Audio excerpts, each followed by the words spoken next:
Okay, so good evening, everyone. Thank you for your patience in trying to get this up and running. So I'm going to call the WSESD board meeting to order at 6:06. Okay, the meeting of the WSESD will come to order. The meeting is a remote meeting. I'm sorry, I'm reading from my notes, which were not intended to be remote. So remote. So all of the board members and the public are meeting remotely to observe, listen, and participate contemporaneously.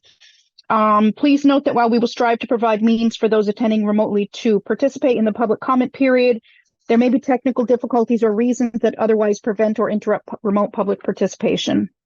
If a member of the public or the public body has technical difficulties accessing this meeting remotely, please alert us by email.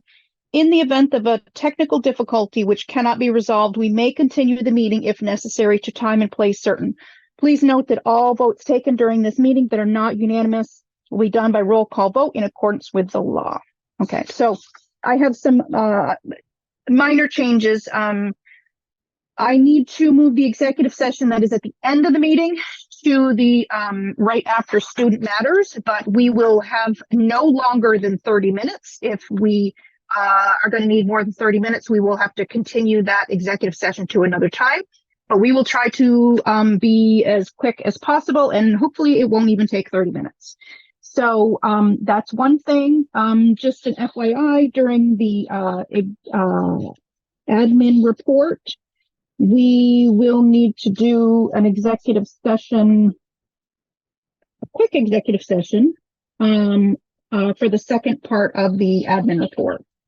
And then also, it's been pointed out to me that the board budget and the admin assistant to the SD board, it really should be under the fiscal report because we're going to be talking about the budget. And so that totally makes sense, but it had to be under the board matters training. So that portion will come up when we deal with, we listen to the fiscal report and address the budget. Those two items will be addressed at that time as well.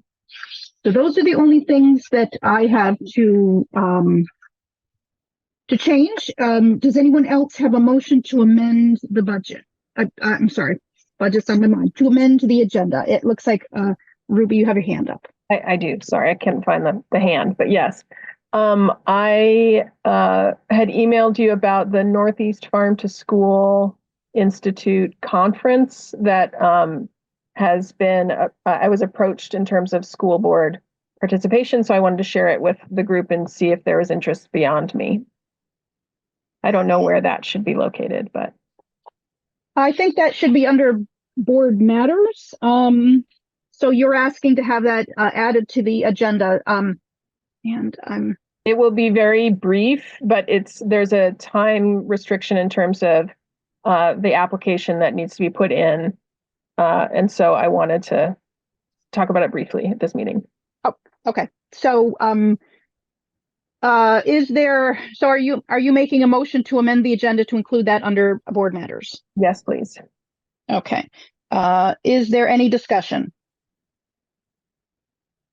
I can't see if there are hands up. There are no hands up. Okay. So all those in favor of adding that item to the agenda under board matters, please raise your hand. Okay, and raise your hand. Can you raise your hand under the little hand thing so I can see it?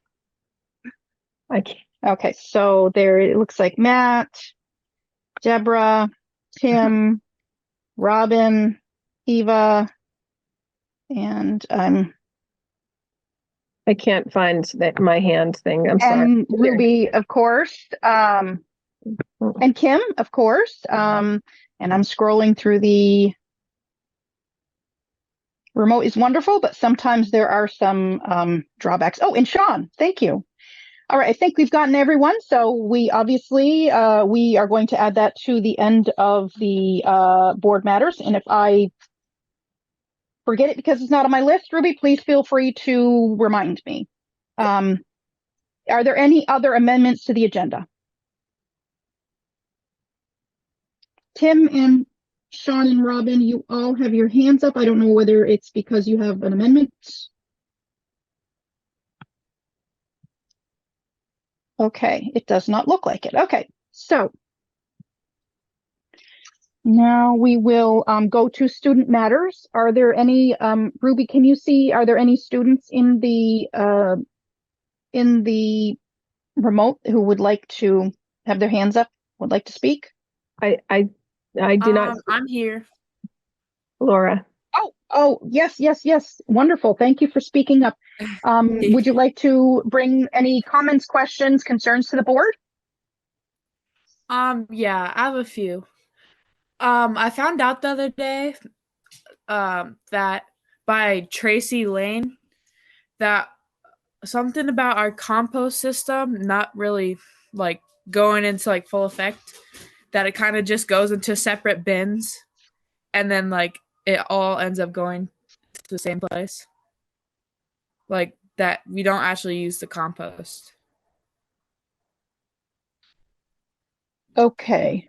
So, Mark, do you or anyone from the administration, do you have any response, or would you like to follow up on that? Yeah, I'm not aware of that. We would have to follow up. And Mark, this is Hannah. I can look into this tomorrow with Ricky too. Okay, thank you, Hannah. Yep. Thank you. And thank you, Laura. Did you have anything else?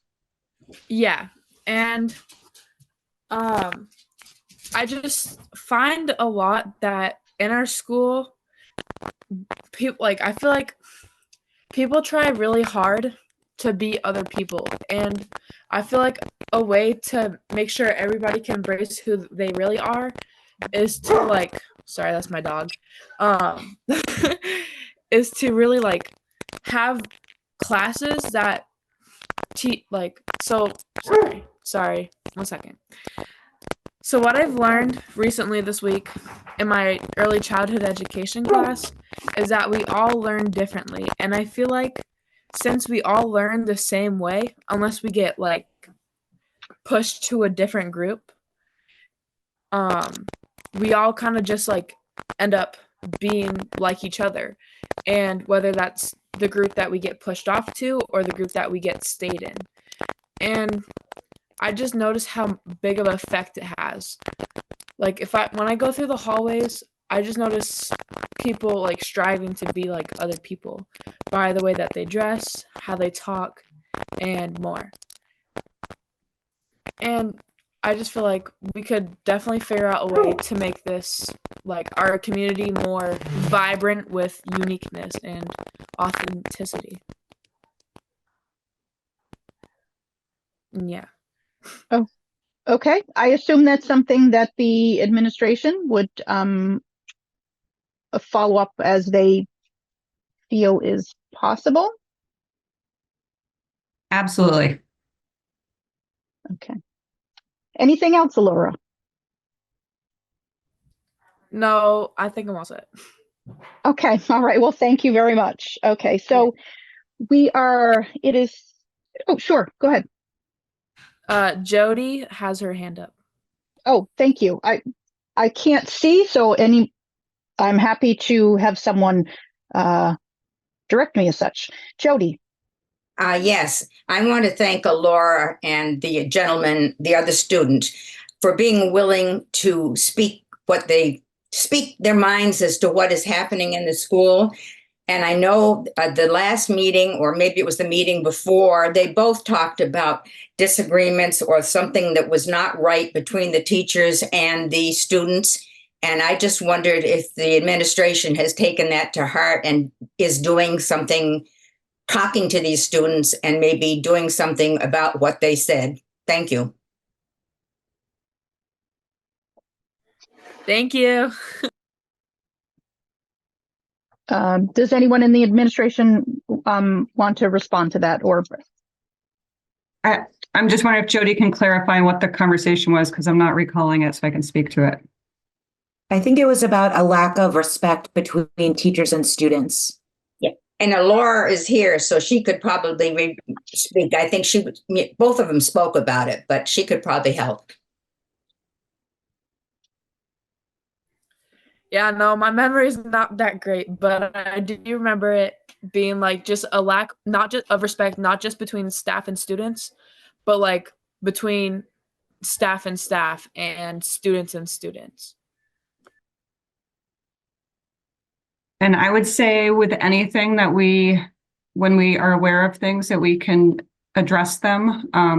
We do I meet with a group of students once a week, and anytime they bring concerns to me, we're able to kind of process how we can make the community a better place through whatever process that is. And Alora is always welcome at that meeting. She has great ideas.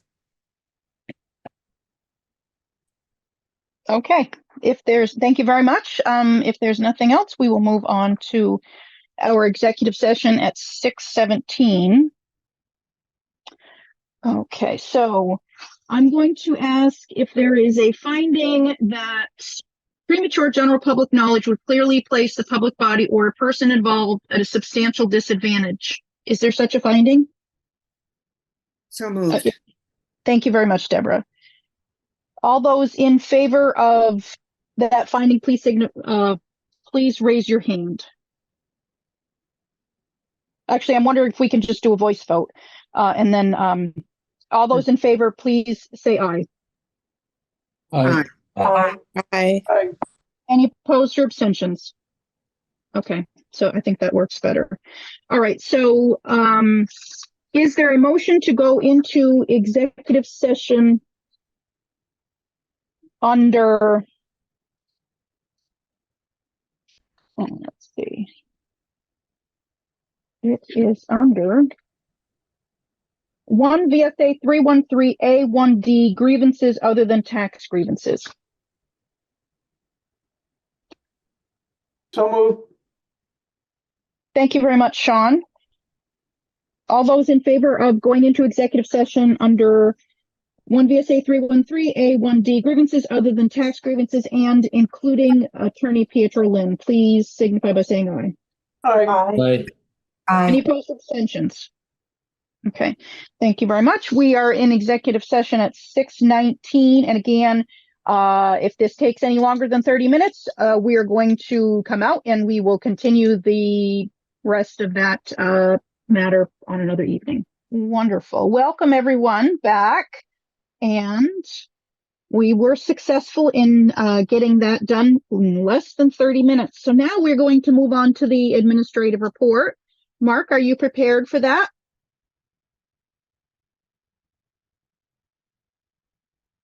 Yes. Thank you. So for tonight, we're going to start with a presentation from Deb Gass around EES. And as well, we have with us tonight Brandy Levesque and Carrie Beebe to present on preparing for more pre-K in Brattleboro town. So I think, I'm not sure, Deb, are we starting with EES or pre-K? We're starting with pre-K. Okay, great. So we'll likely need to share some screens, Kelly. So I think that I'm gonna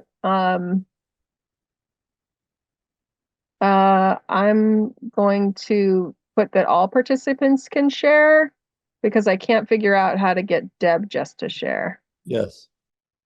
Okay, that's great. So Okay. Brandy and Carrie, you mind introducing yourselves and the roles that you play and with our little ones in pre-K development? Sure. Hi, everybody. I'm Brandy Levesque. I coordinate our early childhood special education programming. And Carrie? I'm Carrie Beebe. I'm the pre-K coordinator. And let's see, I'm the one who's supposed to share slides tonight.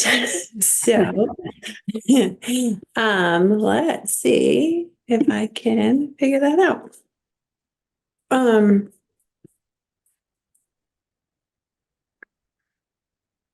Go. Mm.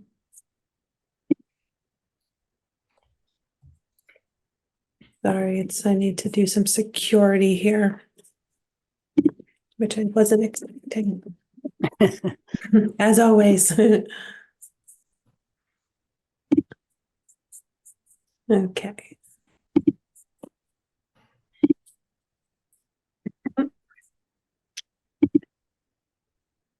Let's see. Well, I guess I'll just sort of there we go. Okay. Can folks see the pre-K update slide? Yes. Yes. Okay. Yay.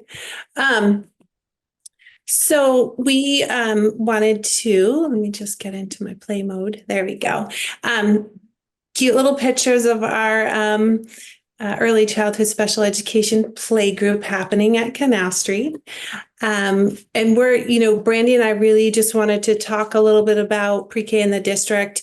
As you all know, the district collaborates with 14 private partners to provide 10 hours of pre-K experience for 3 and 4-year-olds for 35 weeks. And then we also have our public pre-K, which is in Guilford, Putney, and Dummerston. And we also have our one in Brattleboro, which is at Oak Grove in collaboration with EES. So that is currently we have 15 kiddos there, 8 that are Brattleboro residents, 7 that are Brattleboro, but funded through the early education services.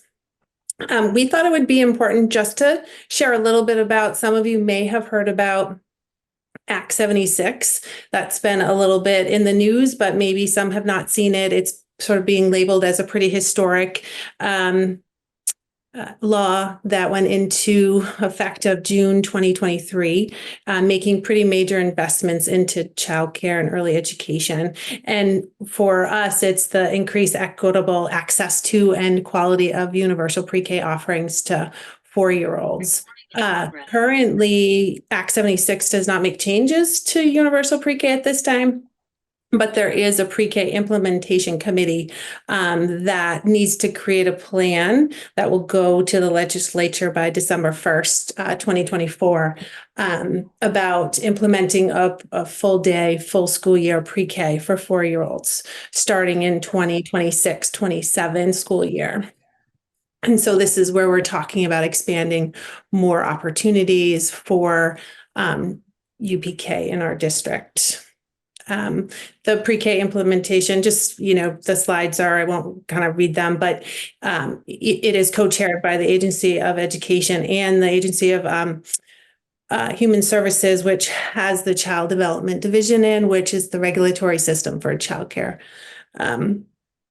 And let's see, the next piece is just really, I'm going to give over to Brandy in terms of, thinking about increasing equity and access to public preschool in Brattleboro for 4-year-olds. Thanks, Carrie. And I just want to add that Act 76 did make a lot of changes around subsidy and a bunch of things that relate to like kind of our childcare programming that Carrie didn't share, but that implementation committee was, they were charged with creating that implementation committee. And once that report comes in, then there will need to be new legislation that would move that, move their findings forward around that kind of full day, full school year for all 4 and 5-year-olds not enrolled in kindergarten. So, And I did think I should have said it is like a 3-year, it's a rollout over 3 years. And for some of the board members that were sent the slides, we have sort of helpful little links there that you can actually see more in detail. Thanks. So with that coming down the pike, this idea that all school districts around the state will be required to provide, public pre-K for all 4-year-olds and, enough space, and how that will come about. There's still a lot of details out there that we obviously don't know yet, but what, with that coming and with just kind of the recognition that we are, that in Brattleboro, we don't have enough, it's not really equitable, and in a hopes to sort of like build more access to public pre-K programming and, more equitably within our district as a whole, as all these other towns have public pre-Ks, and we only have the one public pre-K right now at Oak Grove. So we are moving forward with some plans around opening some more pre-K classrooms. And so what we're at right now is that we have put, we plan to open one new pre-K classroom next year that will be housed at the Canal Street building. And we have put the teaching team in the SU budget, which is our part of the early childhood special ed piece of the SU budget. And that's been approved. So we're excited about that. And what our intention is to build, not only have access for Brattleboro town kids to have public pre-K, but to increase access for our kids, our 4-year-olds on all of our students, but our 4-year-olds on IEPs for access to school. We have a number of kids that don't have slots that would be really beneficial. So our intention is to develop kind of an integrated, inclusive programming where there are slots assigned for students on IEPs. There's a lot of collaboration and teaming around working to help build their skills, as well as our kind of the more gen ed students. We hope to have a couple of slots available. So for our students that we don't have intensive services at the early childhood level, like we do at other levels in our school district. And so to have some space where children that are building skill and capacity to be in a classroom environment would have some opportunity to sort of go in and out of a pre-K classroom and practice those skills along with their special educator. And at this point, there's so much to do still. I feel like there's a lot of work with this. So moving forward, we're, working on developing that programming, personnel, looking at facilities and what facility updates might be needed. And all of this is being, Carrie and I are obviously working really hard on this, but it's in collaboration with a committee from the school district, which includes the superintendent and the curriculum and assessment office and other special education folks at both the elementary level and the early childhood level, of course, Frank. And so we're really excited to just be able to provide some more slots for our 4-year-olds to have, access and, to high quality programming. So, that's where we're at right now. And Carrie and I are happy to take any questions or comments. I can't see if there are any hands up. So, yeah, Kelly, it's Robin. Okay. This sounds great. And I'm curious about what the committee is discussing as far as how would we be able to, and where would we be able to create enough pre-K space for the population of Brattleboro. Right now, we have 6 classrooms of elementary children and 1 classroom of pre-K, and this would add 1 more. But it sounds like there would probably be 3 or 4 more classrooms needed to meet the amount of kids that we have. So I'm just curious, what do you guys foresee next? Well, there's more space at the Canal Street building. So there's the idea right now is to kind of build that into the Brattleboro preschool center. I don't know. We don't have a name or anything, but that's ideal. That space is, incredible. And along with that, we have some space there for special education programming for early childhood, but part of the law that we don't know yet, Robin, is how we will be expected to provide that. But what we've heard so far is that we can provide them like we're talking about, as well as there'll be opportunity to partner with programs in the community. But in a different way than we partner now. Carrie mentioned we have 14 partners that we collaborate with in the current system. Families choose a program, and then that program can partner with the school district. In the new model, the money wouldn't sort of follow the kid. We'd choose sites that would be our pre-K sites. How that all looks and what will happen in Brattleboro, we don't know yet because we don't know, the legislation hasn't directed us yet. But these are the conversations, and we're at the very least planning to utilize the Canal Street building.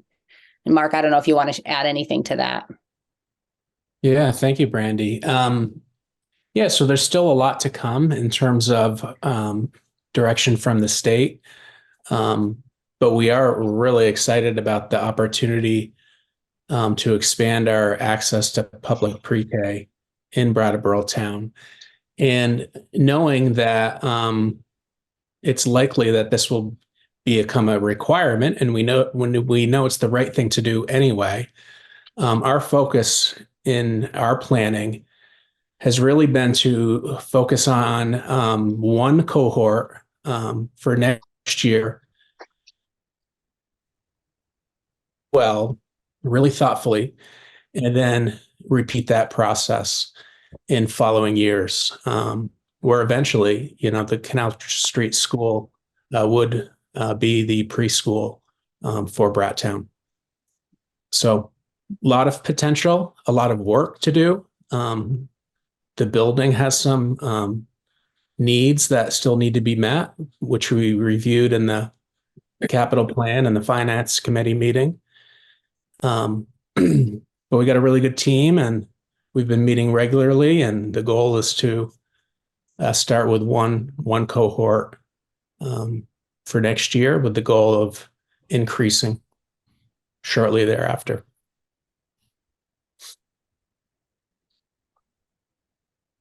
Any other questions? I have a question, and then Robin has her hand up. I'm really happy that this is coming up. It's been something that the Programmatic and Performance Equity Committee has kind of had on our minds and have been discussing for a while.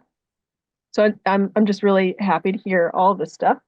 But a question I have is, you answered one of my questions, which was related to what about the pre-K partners, and I think the answer is hold your horses. The information's coming. I guess all of this is so critically important for growing pre-K access in Brattleboro, and that's great. I know from my own experience in Putney, and also from hearing from other towns in the district, that sometimes the pre-K opportunities there are insufficient as well. Mm-hmm. And so is your expectation, so for example, in Putney, I think they take maybe up to like 18 kids or so. Probably not. Probably 15. 15 kids.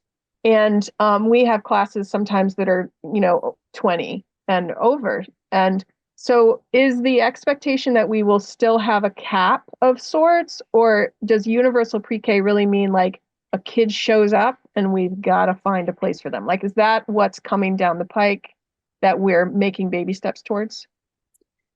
I'll do my best. Mark and Carrie, you can jump in, but I think, yes, what it sounds like so far with the legislation is that, yes, every town in the state would be responsible for providing all 4-year-olds and 5-year-olds who are not in kindergarten a public pre-K slot. And when they first put this legislation out, it was kind of like, next year you're going to do this or something, and everyone was like, whoa, hold on, because there are you can't just put as many kids that show up in a building. So these are questions. This is a good question. How will we meet capacity across the whole, supervisory union? Because we're governed in early childhood by both the AOE and the AHS, which Carrie mentioned. And so that can be very confusing and frustrating sometimes, but there are rules around how many kids you can have in a certain, each child needs a certain number of square feet in their class or, in their classroom space. So there are all these rules that mandate how many kids can come. And also we know about best practice that, you don't want 18 preschoolers in a classroom. Would be very, that would not work well. 15 would be the max, and even 12 in the kind of classroom I'm talking about with, an inclusive programming. So yes, this will be something that every town across the state is trying to figure out. And So I don't know exactly, what will happen in all of our SU towns. Yeah, I think that's a really good answer, Brandy. And in terms of capacity building, we do know we currently have one pre-K in Brattleboro town, and we have 6 strands of kindergarten. So an immediate goal and focus is building capacity in Brattleboro and utilizing Canal Street School, and starting with one cohort next year feels like a really good start in heading towards that direction. I just had one other question.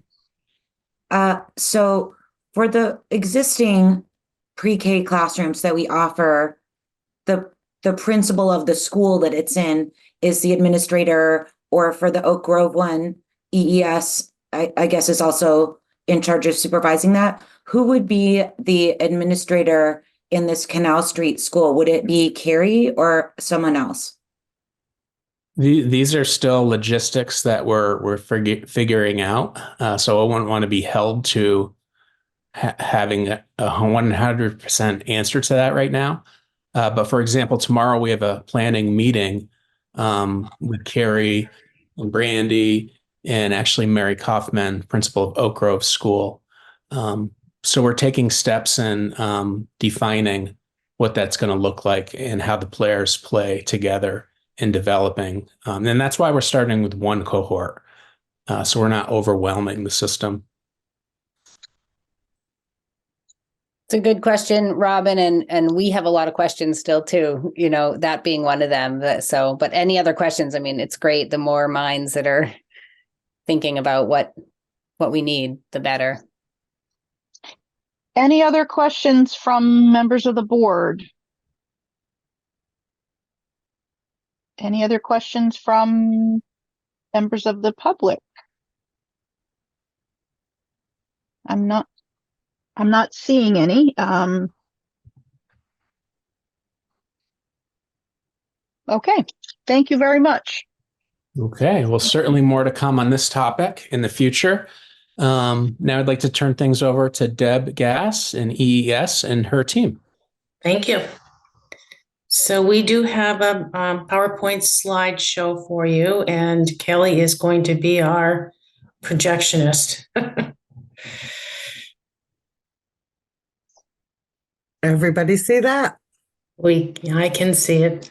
Thank you, Kelly. That's the last slide, so you have to start from the top. Yep.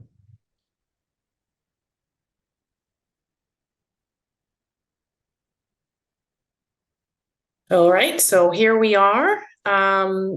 We are Early Ed Services is a program that is state and federally funded. We provide services through our Head Start and Early Head Start program for all of Windham County. And then we provide parent-child center services in the state designated Region 1. And you'll hear more about that as we go through this slide presentation. So we can go to the next slide, Kelly. Here are all of our sites currently. Of course, Canal Street was our site up until a few months ago. We were actually there. We've been there for about 22 years. And we recently relocated the 2 classrooms that we had remaining in the building to our 130 BUHS, and those are our Head Start, our 2 Brattleboro Head Start classrooms. So just going through this slide quickly, the first site that you see is our main 130 BUHS Street site in Brattleboro, which houses our 2 Head Start, Brattleboro-based Head Start classrooms, as well as several early Head Start classrooms and I would say all of our administrative staff. Next to that is the Infant Toddler Center, which is embedded in the Brattleboro Union High School, the Windham Career Center. And we have a nice partnership there with the Early Childhood Education program that's part of the Career Center. We recently, if you remember, did some renovations to that. We expanded the space and we put some observation windows in there so that some of the early childhood students at the Career Center can actually observe our goings on in the classroom. And parents can come as well. Next to that, we have the next two photos are our Westminster bases. We have two buildings that are adjacent to one another. One houses currently one early Head Start classroom, and the other houses our Head Start classroom. In between those buildings, we have a playground, a couple of playgrounds. And the Brattleboro, or the Windham schools, the Windham Southeast School District actually own those buildings. And then at the bottom, you see the sites of our three current collaborators or partners, the first being Mulberry Bush, where we are now in our, I think, third year of doing a pretty intensive partnership with Early Head Start and Head Start programming. And then Oak Grove, that you've heard a little bit about, where we have, I think we're moving into I want to say it's our 7th year of very successful partnering, where we blend Head Start children, Brattleboro based, with community children in a school day program that runs the school year. And we would love to replicate that at Canal Street. So I'm going to volunteer to be on your committee, Mark, to talk about that more. And then we have a partnership with WSESD, a very solid partnership, where we have a classroom of, I think we have 6 Head Start children in that classroom currently. So any questions about this before we move on to the next slide? Okay, Kelly, we're ready for the next one. This is our convoluted or organizational chart, and it's very current. You may remember that we recently did a change of scope where we actually were allowed to permanently right-size the program to represent, to actually reduce by the number of unfilled teacher positions that we had and classrooms that we were not able to open following the pandemic. So this is the best representation at this moment of the 60 staff that we currently have. We did have 70, and we have 72, and we moved down to 60. You see that at the top, the school board, there's a dotted line with you in the policy council. So there are lots of governing shared responsibilities that you have with the policy council. And then, of course, you have Mark, and then you have me, and then all of the positions that go down from there. Just want to note that we are currently, our kitchen at Birch Street is currently being renovated. And we do have actually one vacancy there. I'm happy to report we only have 2 vacancies, two staff vacancies right now, one being a kitchen aide and the other being an education coordinator. That kitchen puts out a lot of meals every day. We provide meals for all of our Early Head Start sites. All of the ones, including, except for Oak Grove, but all the partners are included, and we do a stroke of business. I actually had, if we were going to be in person, I have an annual report calendar to give to you, so I'll make sure that you get that at your next meeting where a lot of this is articulated. Any questions about this one? Okay. Quickly, this is what our finances look like. This is our financial view. As I said earlier, we receive federal and state funds. Our total program budget is almost $6 million. You have a breakdown there to show you how much we get from each of our various funding sources. And then our fiscal manager has done a great job of showing you by category how much is federal, how much is state, local, one time, and then with our federal funds, we are required to provide a non-federal match. So basically for every dollar we receive, we are required to find a 25-cent match in the form of non-federal dollars, volunteerism, donations, that kind of thing. So that keeps us on our toes. And just a note that we were able to stretch our stabilization funds and our pandemic funds up until the end of up until the end of December. So we've been able to give out ongoing staff retention bonuses and staff wellness bonuses, and we've used some of these funds that are considered one-time allocations to do upgrades to some of our sites and to purchase things that we needed to refresh. Any questions about the budget? Deb, I have a question. This is Ruby. Yep. Am I reading this right to say that it looks to me like so that you were about 300,000 under budget in terms of your revenue sources? Or am I reading? We were not under budget. That was money unspent. Where are you seeing that, Ruby? In this purple chart that says in the bottom of the budgeted column is 5,000,009, and the bottom of the total EES actual is 5 million. So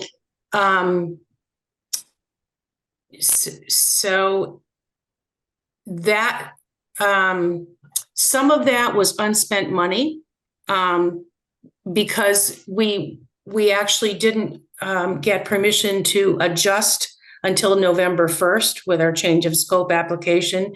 So we were still budgeting for positions that we could not fill. And so at the end of the story as of December 31st, although we're still and actually this is a July to June projection. So this was ending June 30th of last year. We did have excess unspent money, and we were able to carry that forward into the current fiscal year. So those funds, a lot of those funds were underspent, and some of them were one-time funds. So we were able to carry them over and issue those staff wellness and staff retention bonuses. So you're correct. We had extra money at the end of this fiscal period that we carried forward. Thank you.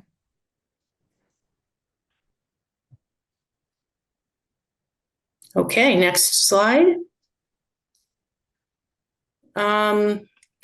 This is another representation for you, and these slides are actually taken from the annual report, so you'll have them in your calendar.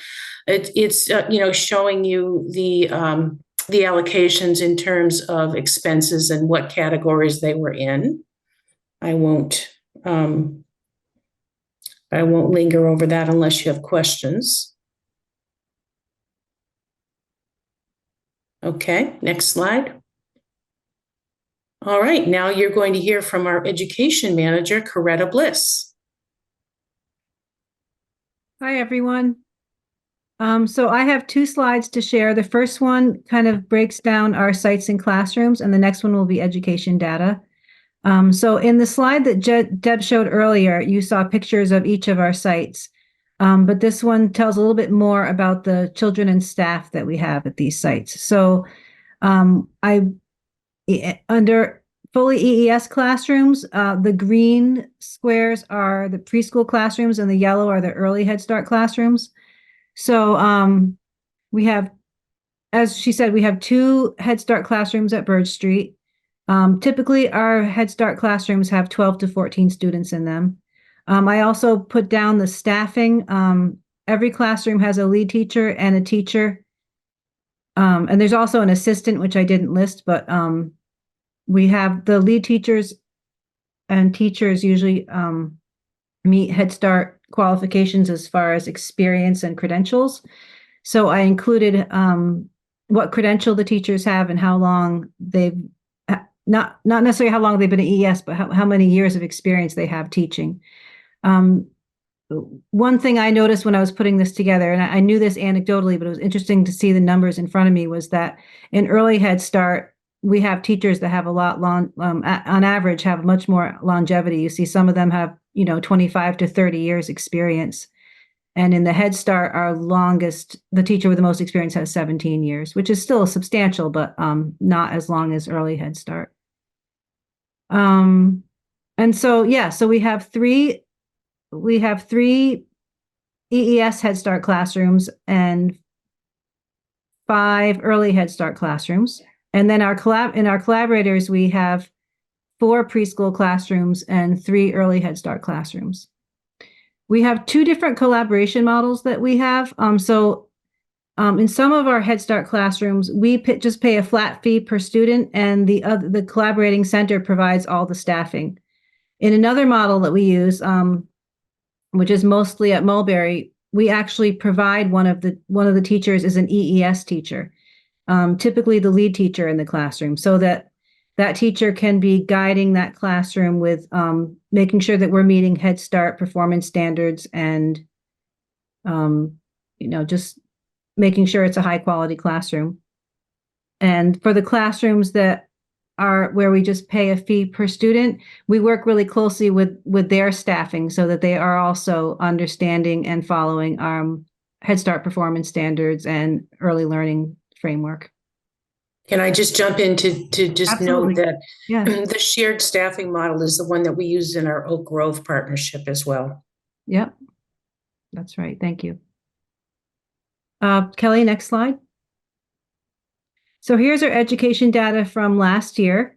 First, I've used Teaching Strategies Gold data, and I think a lot of you in the school district use Teaching Strategies Gold as well, so you'll be familiar with that model. This is our fall results. So from our last checkpoint period in November of 2023, most of you can see by those high blue bars that most of the children are meeting or exceeding widely held expectations. This is based on national data. I note the lowest gains that we made are in math and literacy, and the highest are in physical and social. And this is not uncommon with a fall checkpoint period because you have at the beginning of the school year, teachers are focusing a lot on social emotional skills, acclimating children to classrooms. They're doing a lot of classroom management and behavior support.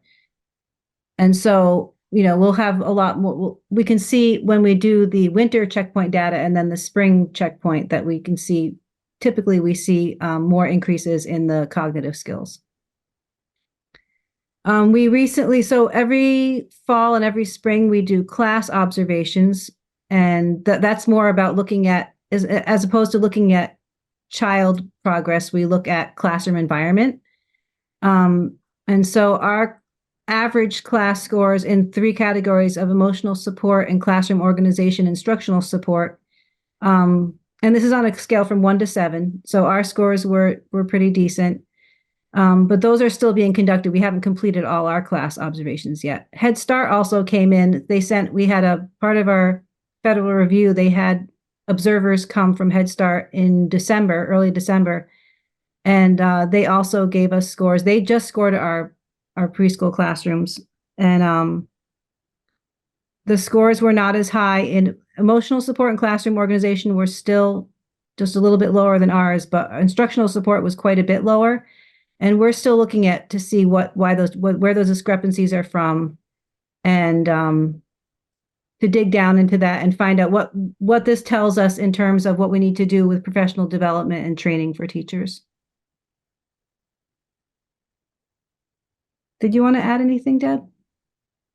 I would just say that because our class scores are low, this puts us in a category with the federal government and where we are going to need to go on a plan with them. And like we are currently with our full enrollment plan, which will come to a close in April, actually, and we've successfully achieved those goals. Hopefully the same thing will be true here. And we're still learning about what that means for us, and I will be coming back to the board with more information. I did want to add to Coretta's comments about, our discovery in looking at why our instructional support ratings were low. And one of the considerations, and you might want to speak to this better than I, Coretta, is that because our teachers, so instructional support is about teaching concepts throughout the day, not just in the formal group time in the morning when the children are sitting in a circle, but, during every single moment the child is awake in our program day. So whether it's in the bathroom or eating lunch or playing outside, all of those are opportunities for instructional support. And we continue to see a rise in behavioral challenges, which occupy a lot of the teacher's time, just managing those transitions. And so there have been less opportunities for the more formal instructional support because the teachers are busy managing behaviors in all of those different activities, especially during transitions. And I don't know, Coretta, if I've articulated that well enough or yeah, that's definitely one of the factors that we've been looking at. And one thing we're doing to address that is that in our January and February in-services, we're going to provide specific trainings around those topics, around integrating classroom management and instructional support at the same time. So we already have those lined up.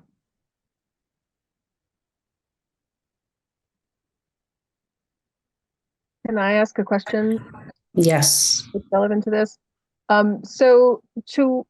Can you tell us more about what type of social work support your families have or your teachers have in terms of addressing on a deeper level some of the behavioral challenges? So go ahead, Coretta. Go ahead. Yeah, so we do have a behavior support team. We have a disabilities behavior support mental health coordinator, and she has a behavior support specialist who works with her. And we also just finally contracted with a mental health consultant, which had been vacant for over a year. So they do intensive services with all our EES classrooms as well as our collaborators, where they go around and they do observations in classrooms, they consult with teachers, they can work with parents. So they do a wide variety of interventions and behavior strategies to support that. Parents, you'll hear more about the support that we do with parents from our family services manager, but the parents are involved in some of those sessions or conversations and or formal meetings. We had one in the building today with our behavior support team and families. So they're very much involved in being part of the discussions and the strategies that we put in place to support children. Deborah, you have your hand up?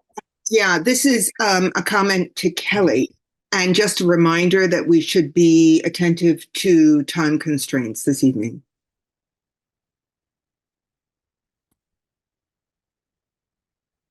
All right, we can go to the next slide, Kelly. Thank you. Now you'll hear from Katie Everest, who is our family services manager. Hello, everyone. I'll be fast because I'm very aware of how we're not keeping to the time on the agenda.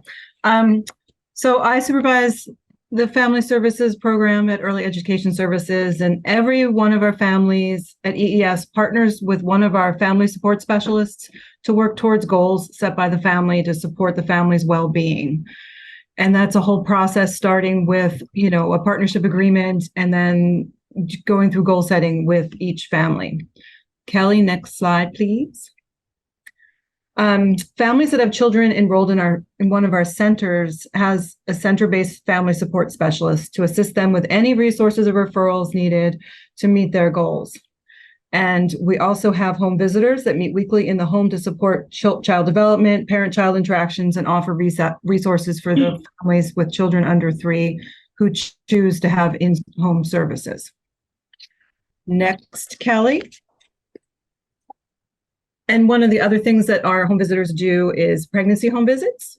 And they support families with prenatal and postpartum information and education on all of these topics that are listed, from fetal development down to supports for emotional well-being, postpartum recovery, labor and delivery, and all those things. So we have a very robust family services team, and delivery of services for the families enrolled with us. Does anyone have any questions? Okay. Kelly Van Leeuwen, our health manager, will speak next.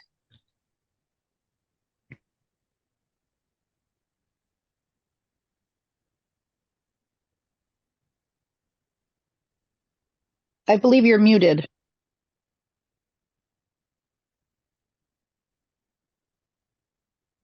Unmute there.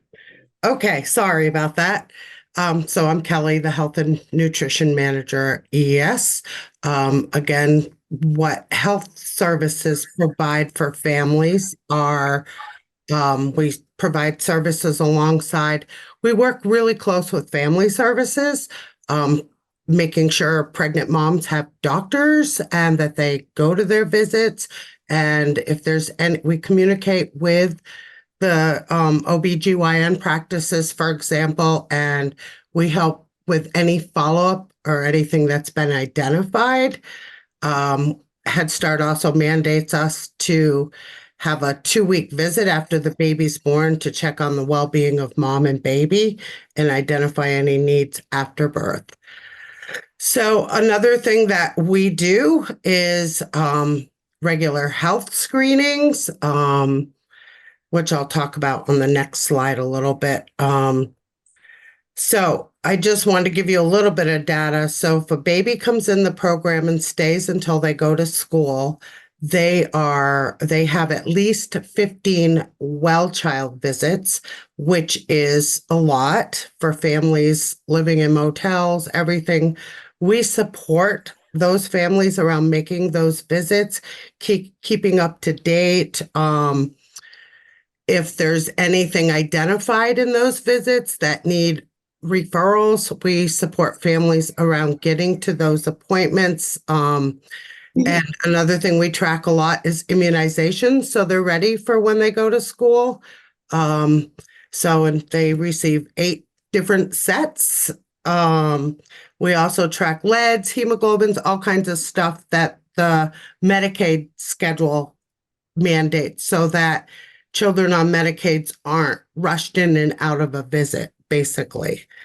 So next, so within 45 days of entry into the program, we do hearing, vision, nutrition screenings, dental screenings, and here's some cute pictures of all that happening. And this year alone, we have referred out 23 children with middle ear evaluations.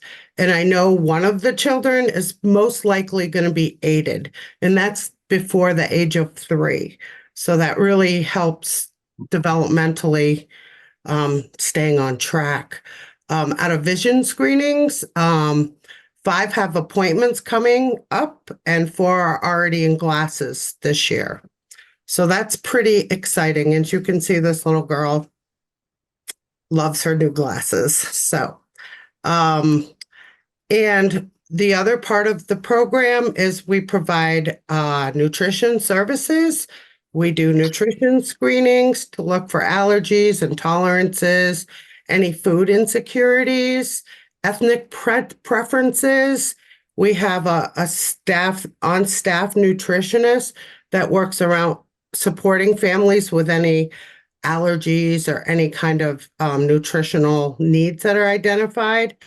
She also provides support to the classrooms around family style meals and menus, all of that. So it's a pretty great thing that EES provides for families in the health world.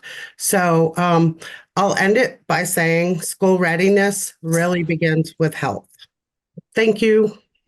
Thank you, Kelly. And one last slide, which is a quick overview of our Parent-Child Center.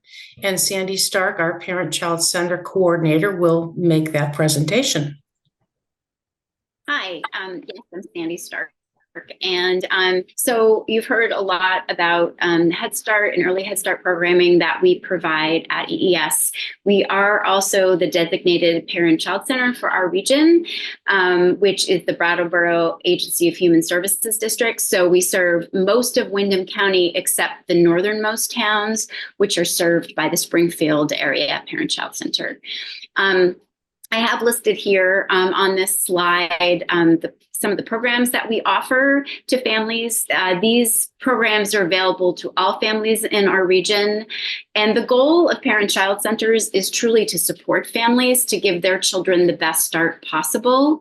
Parent-child centers have to cover 8 core services, which between the work that we do in Head Start and Early Head Start and the other programs that we provide listed here, we're able to cover those 8 core services. And I guess that's it, unless there's any questions. And you can see there's a picture there of me doing a play group in Townsend. I was just there this morning, and it's definitely one of the highlights of my job. I did want to actually mention before I get off that we are opening a parent-child center hub in Wilmington at the Old School Community Center. We've been in the process the last couple of months of setting that up, and I'm very, very, very excited about that. It'll be an opportunity for us to do some outreach and provide more support to families in the Deerfield Valley region. And being a hub, it means it's a place that parents can just come, get resource information. We'll have a computer there that they can access the internet. We'll be having play groups there, parenting classes. We're hoping to have like an exchange like the Village Closet where people can share clothing items. There's an area for children to play, for parents to visit with each other. Because the biggest part, I think, of parent-child centers is connection. It's connecting parents with resources, with their community, and with other families. And I think we're going to be able to do a lot of that in our new hub, which hopefully will open in another couple of weeks or so. All right. Thank you, everyone. Thank you. Is there anyone for a very quick question? I'm not seeing any hands up. So thank you very much for that information about the EES and about the preschools. So it is now 7:30. We are going to move on to the second part of the admin report. Mark, did you want to note what it's for? Sure. Yeah, we have 2 administrative positions that we'd like to advertise for this week and start developing a process to hire. And following policy D1, I would ask the board tonight to assign some board membership to screening committees for both of the positions of BUHS principal and director of curriculum and instruction. But before we do that, before we talk about hiring, I do have a number of retirements. So I'll list those off right now. So Al Sharks, a teacher at Green Street School, is retiring. Jonna Crafts, art teacher from BAMS. Heidi Gray, 2nd grade teacher from Dummerston School. Melissa Petrosky, Dummerston School librarian. Elizabeth Steele, a career center health teacher. Patty Wallier, 1st grade teacher at Academy School. Jean Schultz, academic support teacher at Academy School. Mike Sostek, RJ coordinator at the high school. And Wendy Levy has decided to leave her position as board recorder as well. So that's the list. All right. Thank you, Mark, for that. And so is there a motion to Can I ask a couple questions before? Sure. And this is directed at Mark. One, can you talk about the time requirements for these committees, these search committees. That's the first one. And then I'm curious to know how, what you envision the size of these committees will be in terms of representation from various stakeholders, board, I presume community, I presume admin, school community, right. So those are my questions. Yeah, so my hope is to develop that process with the board members who are assigned for both of the commit or one or both of the committees. The director of curriculum position would follow a similar process that we have taken the last 2 years with the director of special education and the director of human resources, which was essentially a representative screening committee consisting of board members, administrators, teachers, and community members. That committee would be tasked with going through the process of evaluating all of the candidates, conducting a series of interviews, and identifying a candidate to bring forward to the SU board to hire. The BUHS principal process would be a little different. Last year, we had a screening committee, again, a representative screening committee, like I just described, which led to identifying a number of finalists, which would then, those finalists would partake in an interview process with a number of forums, which would include teaching staff at the school, parents, community members, and students. And after that process and feedback is gathered, representatives from the screening committee would then take that information and provide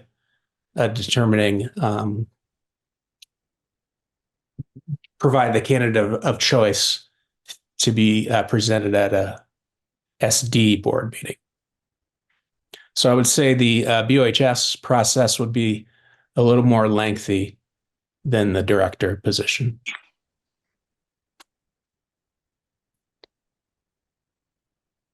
Tim, it looks like you have your hand up. Yeah, Mark, Ms. Levy and Mr. Sostak's resignations, are they effective immediately? No, Mike will be retiring at the end of the school year, I believe, unless Hannah can correct me if I'm wrong on that. And Wendy will take effect after tonight's meeting. And is there a plan to replace her? Mo and I have put together an advertisement, and we'll put that out probably tomorrow morning. Thanks. Mike will be there through the end of the school year. Thank you, Hannah. Tim, I can say that I have seen that ad, and I gave my approval for Mo to send it along. So, thank you, Kelly.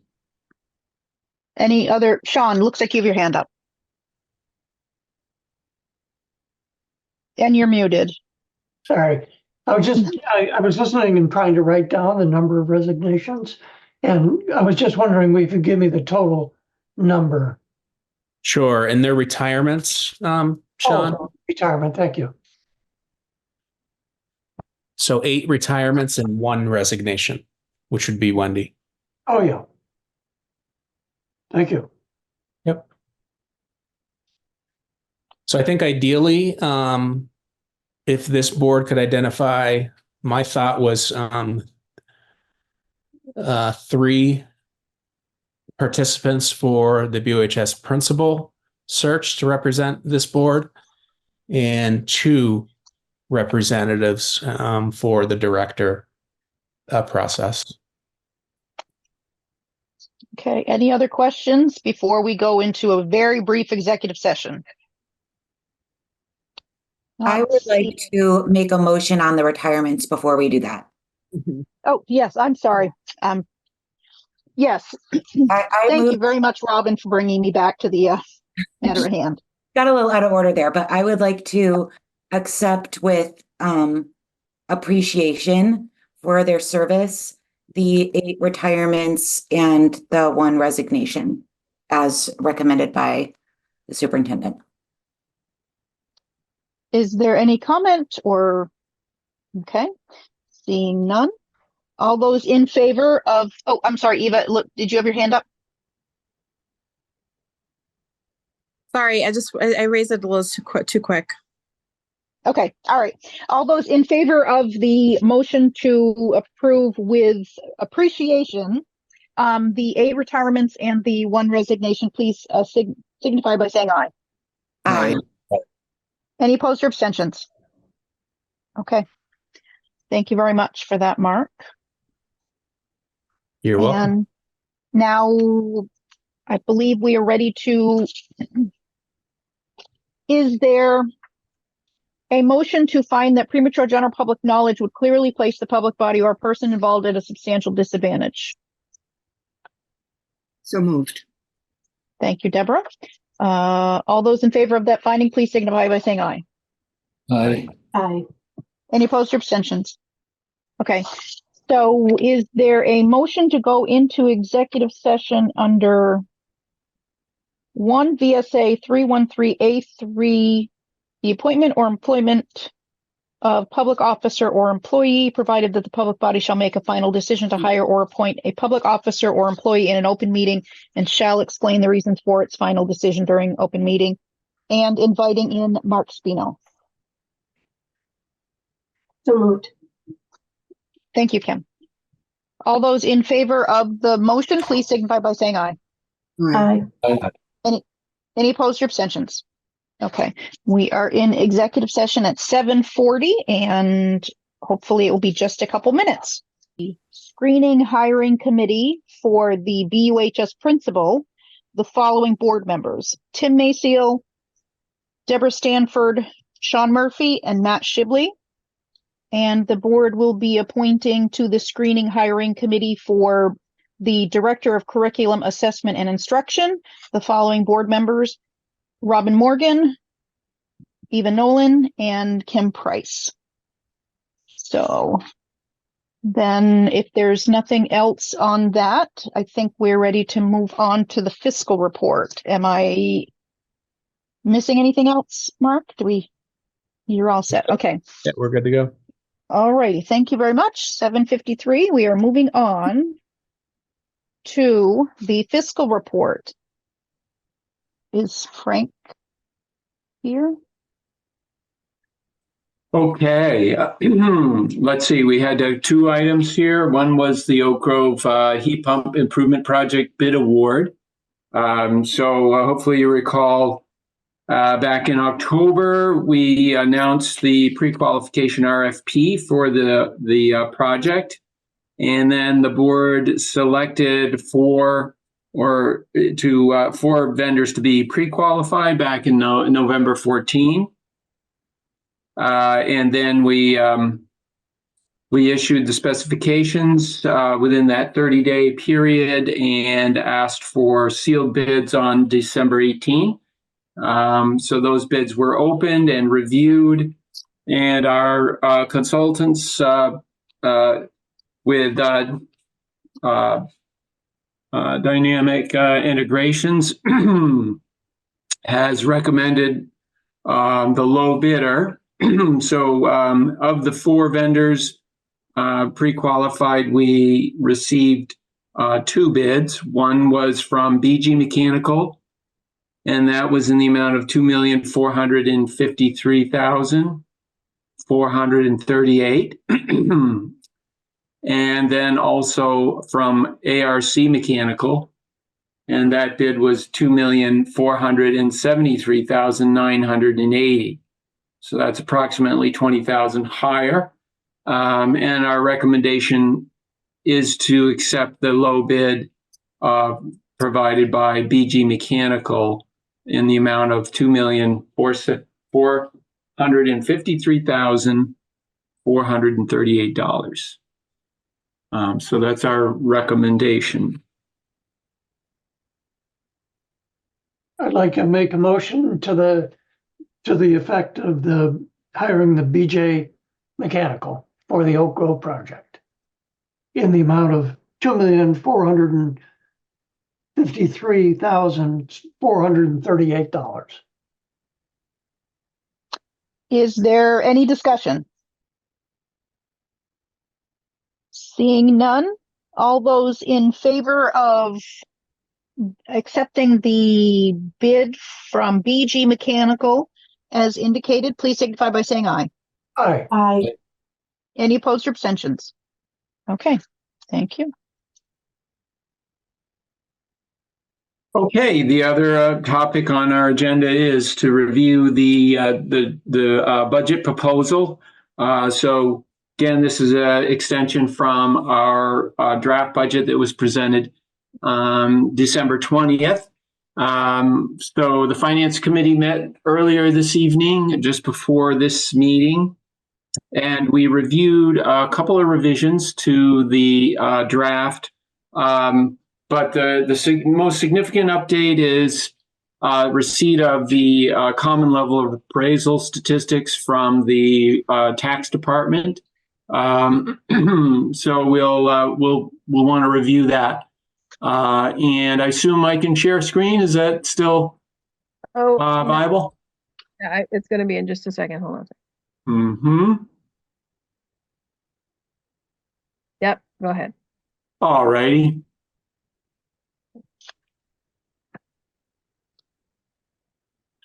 So this is the more significant information that is new since our last meeting. The state provided the common level appraisal statistics right at the beginning of the new year. The common level appraisal statistics are also on the Vermont Tax Department for the whole state. Couple of points of reference for you. At our prior meeting, December 20, this number here, 15,660, is the education spending per long-term weighted average student. That number was a little bit higher in the previous draft.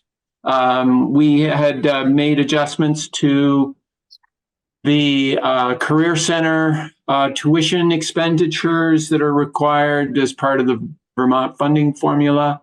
And those statistics actually reduced our spending and increased our revenues. So that is partly why we have a lower cost per student with this update. Again, the draft, if you were looking at the December 20th document, it's 15,707. You see this is 15,660. So this draft is actually a little more favorable from a fiscal impact point of view. The other change, as I noted in the Finance Committee, is that we added $150,000 toward the Oak Grove heat pump project that we just discussed as a bid award for BG Mechanical. But despite those changes, as I say, a little bit lower spending per student. And that's such a critical statistic because that is the number that's compared to this yield number of 9,452 that's set by the legislature. That is right now the recommendation by the tax commissioner. So when we look at that relationship, this derives a tax rate of 15,000 divided by 9 equals 1.657. That's our tax rate without a cap. However, the cap coming in from Act 127 reduces the $1.65, which would be a 9% increase, down to $1.59. Which is that capped 5%. So that's what we discussed at the last meeting. So there's no change to that capped amount since our December 20th budget review. However, the new news is this really dramatic reduction in the common level of appraisal statistics that is raising havoc with the CLA adjusted tax rate. So even though the board's proposal would produce a 5% tax rate if the CLA remained the same, so if the state said, let's freeze the CLA, then all of these numbers over here by town adjusted tax rate would be 5%. They would be the same as what the board is proposing. But because the real estate market has deviated so substantially from tax assessed values, under the current state formula, we would see these dramatic changes in property tax rates on the homestead. However, we also talked kind of extensively about it at the Finance Committee, how important it is to look at the income sensitivity cap that is still in play. And we're told by state officials that about 70% of Vermont taxpayers pay based more on this statistics, the 3%, than they do on property values. And that is based on household income of less than 140,000. And then that's multiplied times whatever this number is calculated at.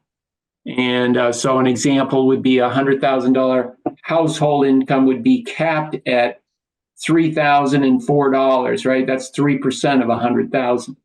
And that would be substantially less than a $2 tax rate on a, let's say, a $350,000 home.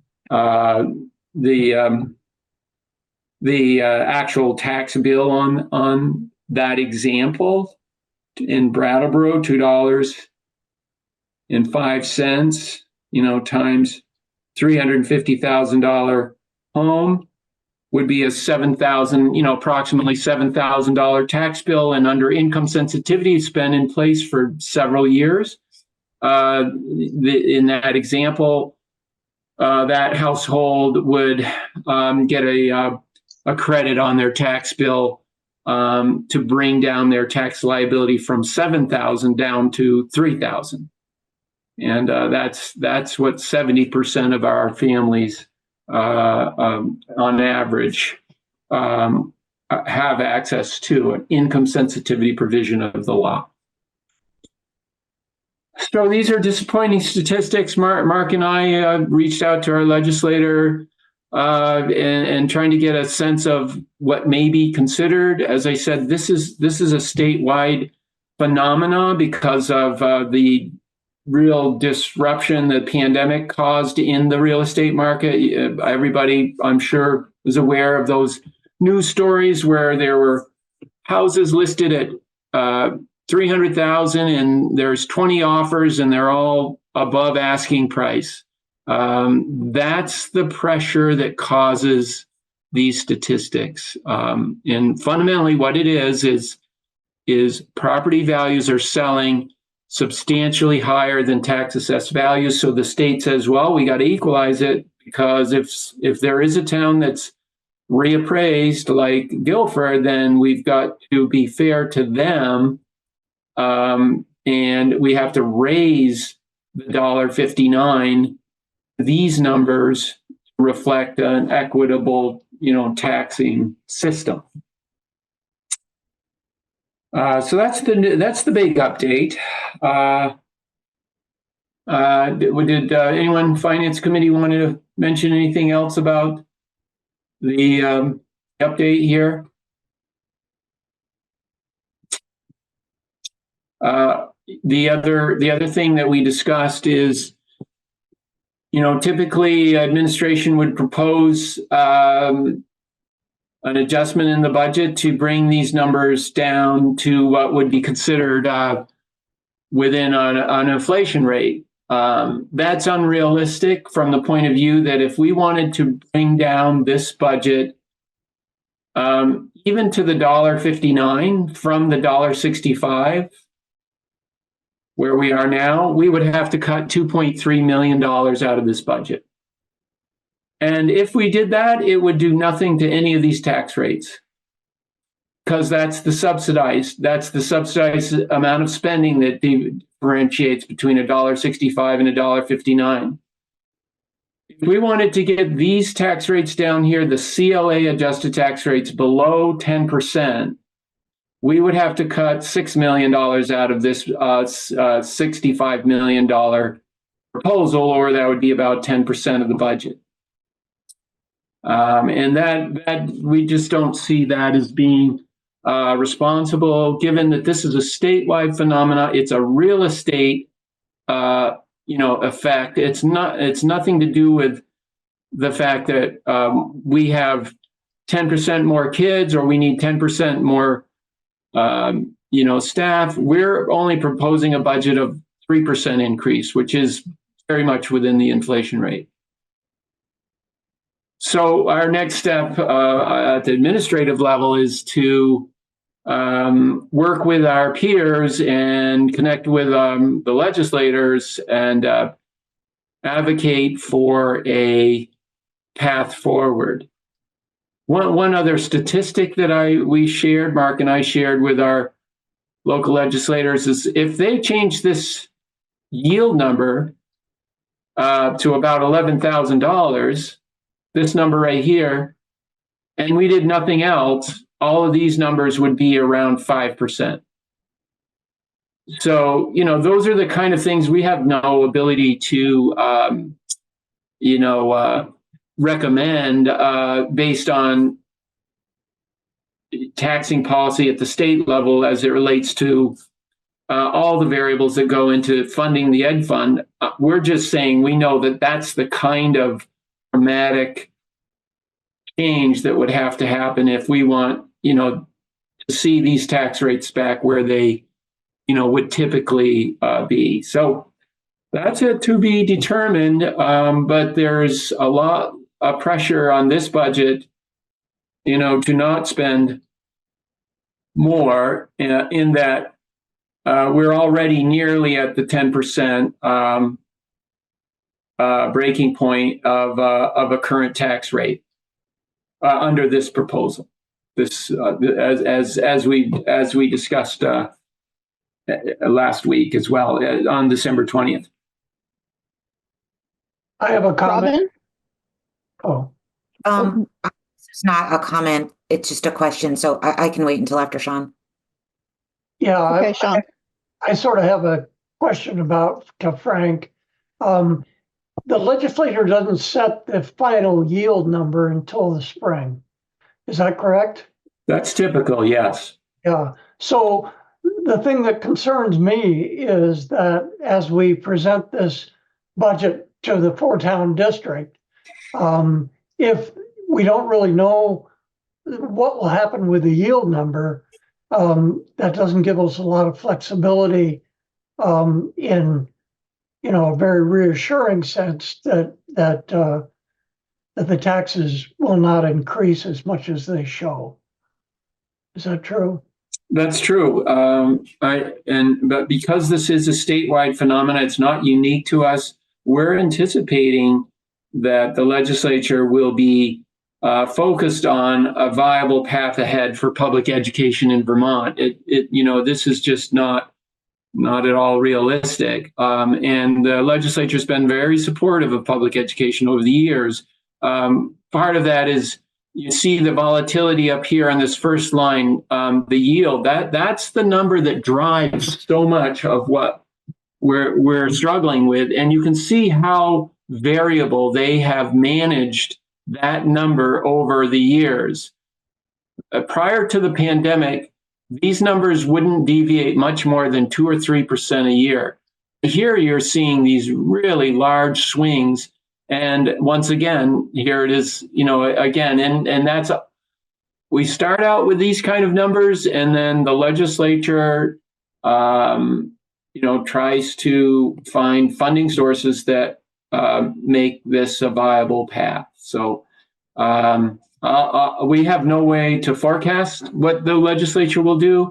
I'm just making the point that in the past they've really done a great job, making public ed affordable to our citizens who are paying taxes. The other thing, Robin, you had a question?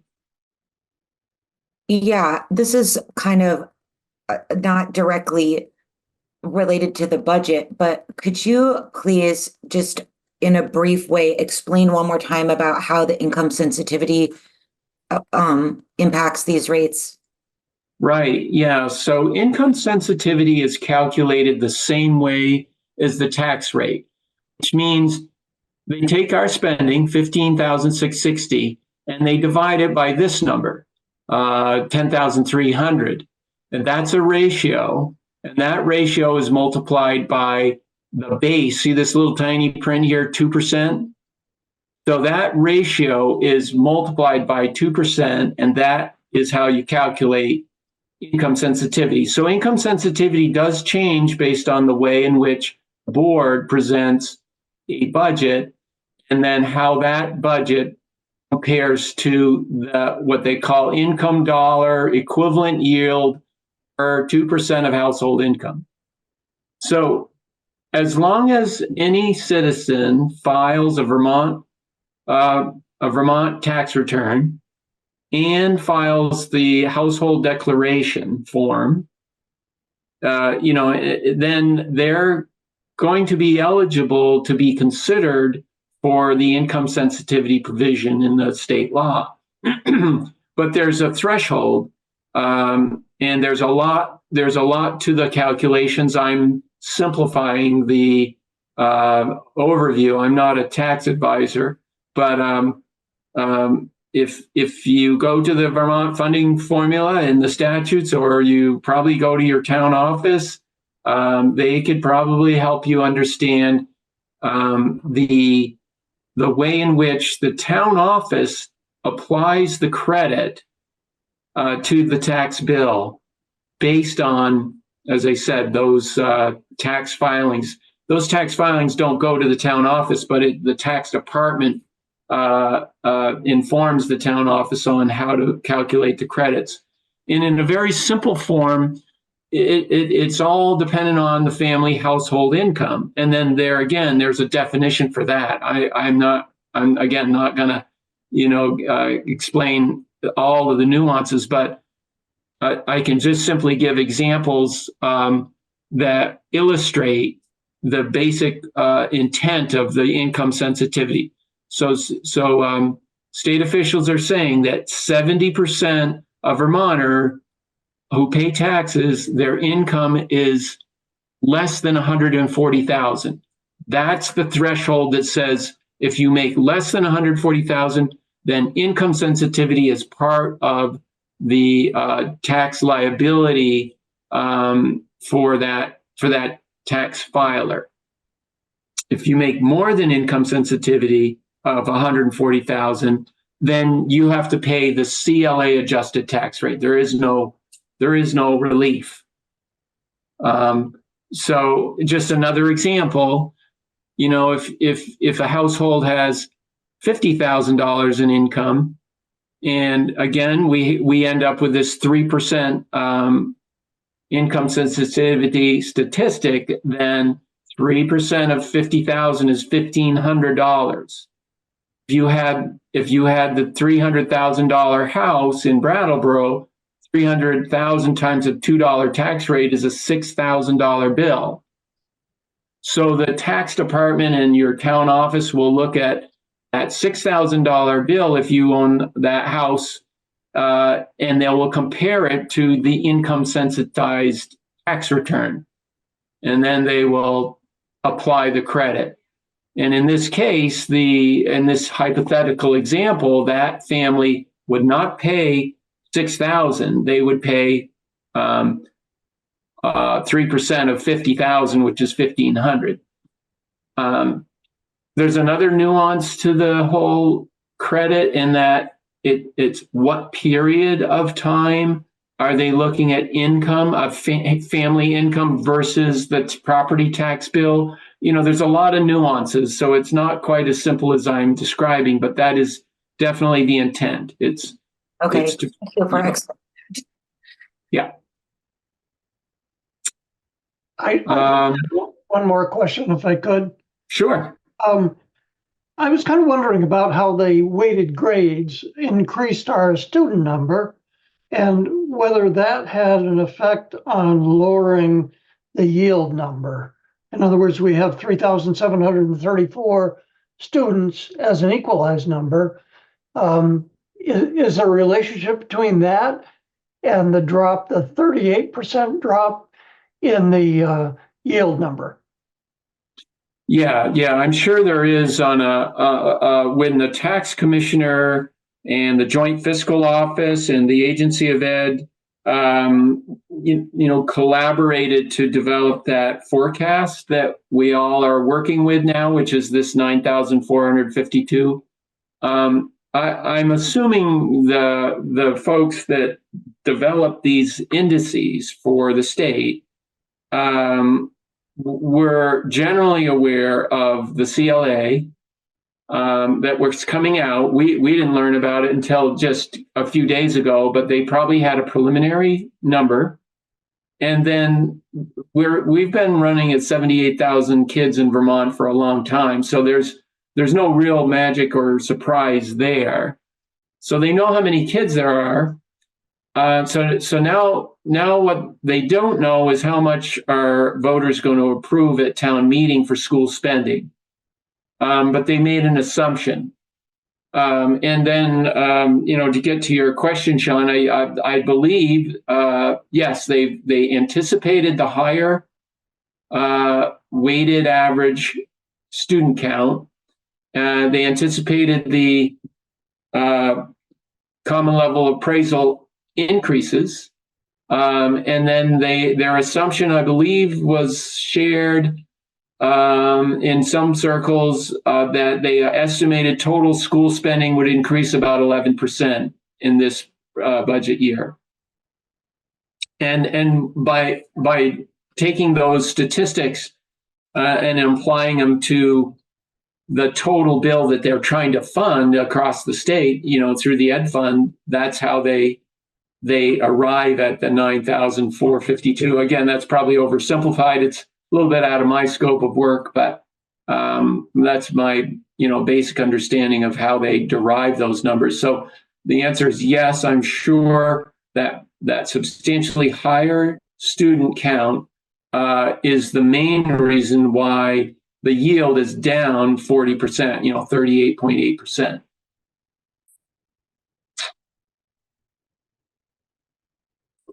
So the other thing I wanted to mention in this overview is just the dates that we've had on the planning calendar, just so that we are moving toward legal warnings of our budget and then making sure that documents are posted properly and within the statutory timeframe. So just a reminder, we have the next meeting was scheduled January 23rd for the board approval of the spending plan. And again, you remember the board writes an article and votes on the spending amount, $65,861,000 in this example. The board doesn't warn an article about a tax rate. You don't warn an article about education spending. You warn an article that asks the voters, the electorate, to give the board the authorization to spend, and then that's your motions. In this case, it's $65,861,916. So Kelly and others, in terms of the agenda, I would hope that we would be consistent with what the plan has been, where we would have a motion action item if the board is ready to take that action. Given that the articles of agreement require that the board has a warned budget on the third Tuesday in March, that's March 19, we would be required to post a warning no earlier than 40 days prior to that, no later than 30 days prior to that date. So that we've got on our schedule. This is the schedule. I'm just looking at the one that's been on the website now for several weeks. That would be board warning posted February 13. So those are two, action items coming right up. The only other date I'll mention tonight is the official public budget hearing. There has to be a public budget hearing within 10 days of the annual meeting, and we have scheduled that on our calendar here for March 12th. The other thing I wanted to mention is we spent a fair amount of time at our finance committee on reviewing the capital plan. So we just completed this at the administrative level this afternoon. We have it on the website now, and maybe I will just take a moment, maybe just 5 minutes, because I see the meeting has gone quite long. So I will give you just a real quick snippet of the overview. It's a 27-page capital plan. It's the same format that is currently on the website and one that we have published in prior years. So it will be a familiar format to you.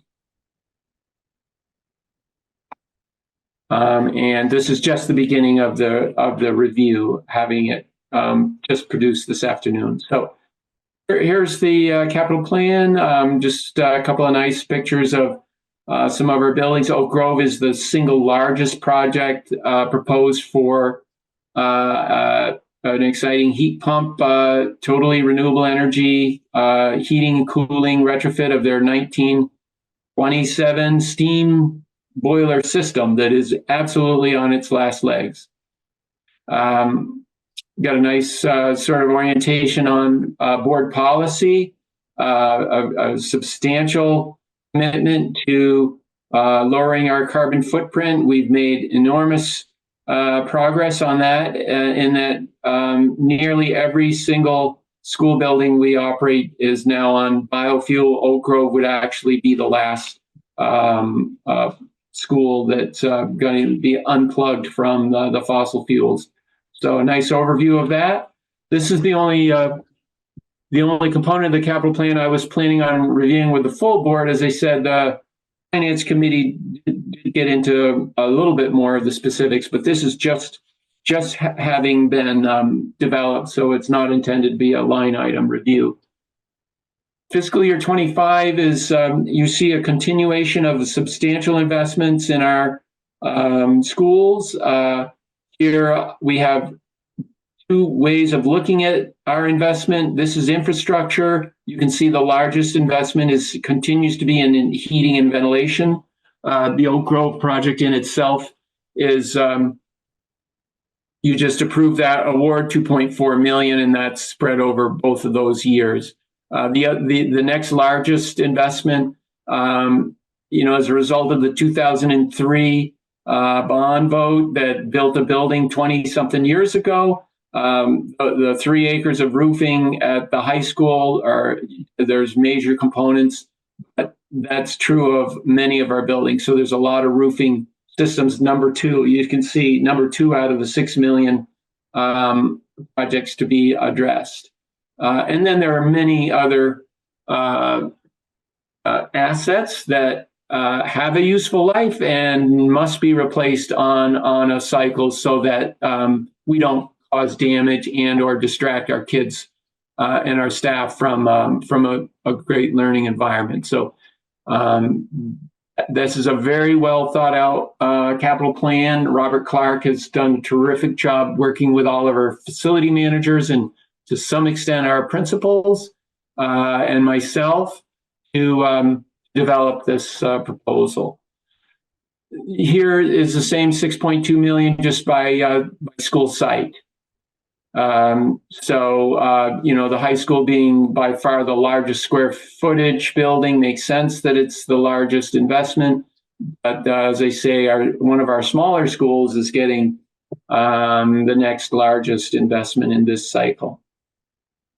Every school has got basically an inventory of what the asset is, when it was installed, how many years we think that it should serve its useful life based on warranty and design, and then simply taking 2003 when it was installed and putting a 25-year life to it, and then saying, well, we should probably see in the year 2028 this boiler refractory replaced. And we do that with every major asset that we have. The format of this report is basically the same for each building site. So you see, I've just scrolled into the high school. The last thing I'll say on this overview is the funding sources. So we have ended the year, fiscal year 23 is the last audited year. They haven't actually published the audit, so we still have estimated, but we know that this is highly likely where we're going to end up. We have $4.8 million basically in cash in a capital reserve fund. This fiscal year, we're going to spend $4.4 million of that, but within the current budget, the fiscal year 24 budget, we have $1.8 million in revenues that go into the capital fund. So even though we're going to spend 4.4, we have sources of 2.9. That's still a cash flow loss, which says we need to expend 1.4 million of our reserves, and that's how we get to an estimated balance at the end of June of 2024 to 3.3 million. And now what we've just gone over is if we spend 6.2 million, obviously that's more than we have within this budget, the $65 million budget that we just reviewed, and what you had in front of you on December 20th. We have $3 million in there for the appropriation to fund these projects. Now, obviously, it doesn't fund them all, but we're utilizing the reserve funds as they're designed to address this kind of spike in the maturity of our assets at this time. Not surprising given how much was developed in 2003 with a $55 million bond. Those assets are done. They're tired, so they need to be replaced. Many of them, not all. So we are seeing getting down to the low end of our historical norm on our capital reserve, but we just simply don't have a lot of room here with the taxes that we just reviewed. As long as we sustain a typical investment in our general operating fund, we will be right back on track. And as I say, I'm comfortable with this utilizing the reserve the way it was intended. The other thing that I'm really pleased about is there is no borrowing needed at this time. And, borrowing rates are historically high. So I'm very pleased that community has supported us. The board has supported these investments, and we're doing it without borrowing. So any questions before I wrap it up?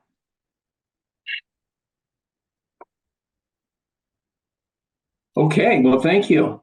And I know you have some deliberations a little later on. I don't know if I'll make it quite that late, but if you would give me any recommendations for edits to the budget. I saw Kelly's email by the 16th of January that would allow me to revise the budget proposal and send send it along to the board prior to the 23rd meeting. But it does take a couple of days because there are so many calculations that go into deriving these proposals. That would be helpful. Well, we actually, at the beginning of the meeting, I actually moved those two items up to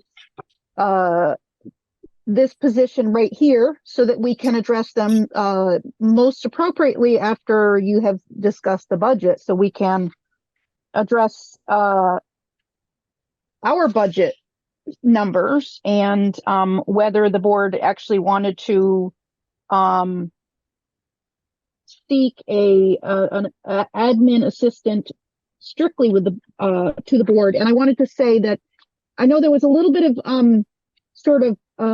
maybe I wasn't using the wording right. I understand that it's likely Mark that actually does the hiring, but the board does want to be very involved in the process of the selection and that sort of stuff. So as far as the hiring, I know that it's likely under Mark's purview to actually do the hiring, but the board wanted to be very involved with it. So I don't know if you have time to hang around for a few more minutes while in case the board has any questions about.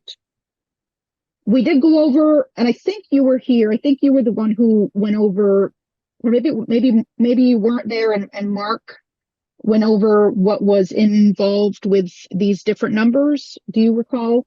Yeah, we went over that specifically at the last meeting, and then I sent out a spreadsheet of each board account and actually every check that was dispersed against those few accounts that is under the board's budget. Okay, thank you. I do recall that. Thank you for the reminder. Robin, did you have a question? Yes, I just wanted to ask one question about what Frank already talked about before we go on to that.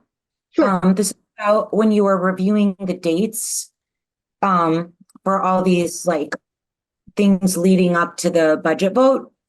And it seemed like you were saying that it would be possible for us to vote on approving an article to warn this budget at our next meeting on January 23rd. Is that what you were intending? You could vote on the 23rd, but you couldn't post it until February 13th, or you could just wait till February 13th. So yes, you have either option.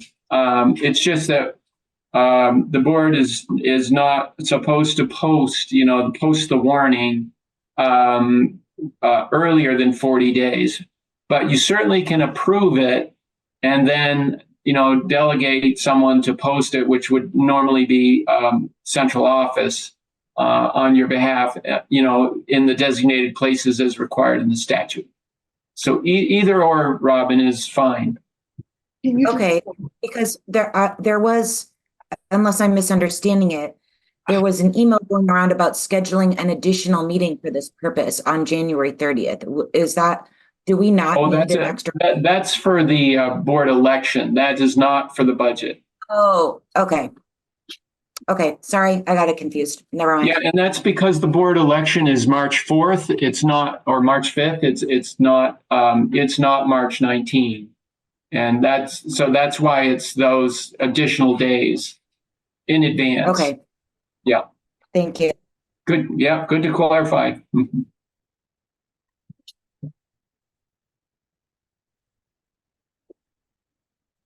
Okay, so I'm sorry, Frank, did you need us to take action tonight?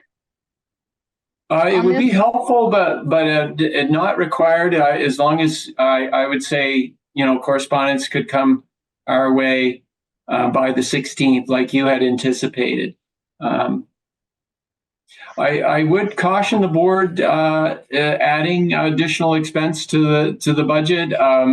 It's a very unusual year. I think we're in for uncertainty, and the other issue is, you have an Affordable Care Act requirement because we employ more than 100 employees, we are subject to the requirement that anyone employed more than 30 hours a month must be offered health insurance, affordable care, and that could be $25,000 in itself, just as a health insurance plan obligation.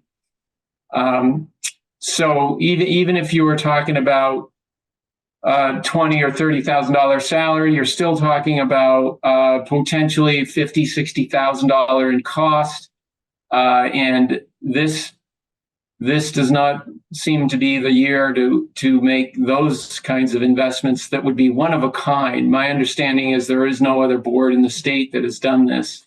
That's not an official survey, but that is my understanding from a general query. And then there are other concerns, but that's my opinion. Okay, thank you.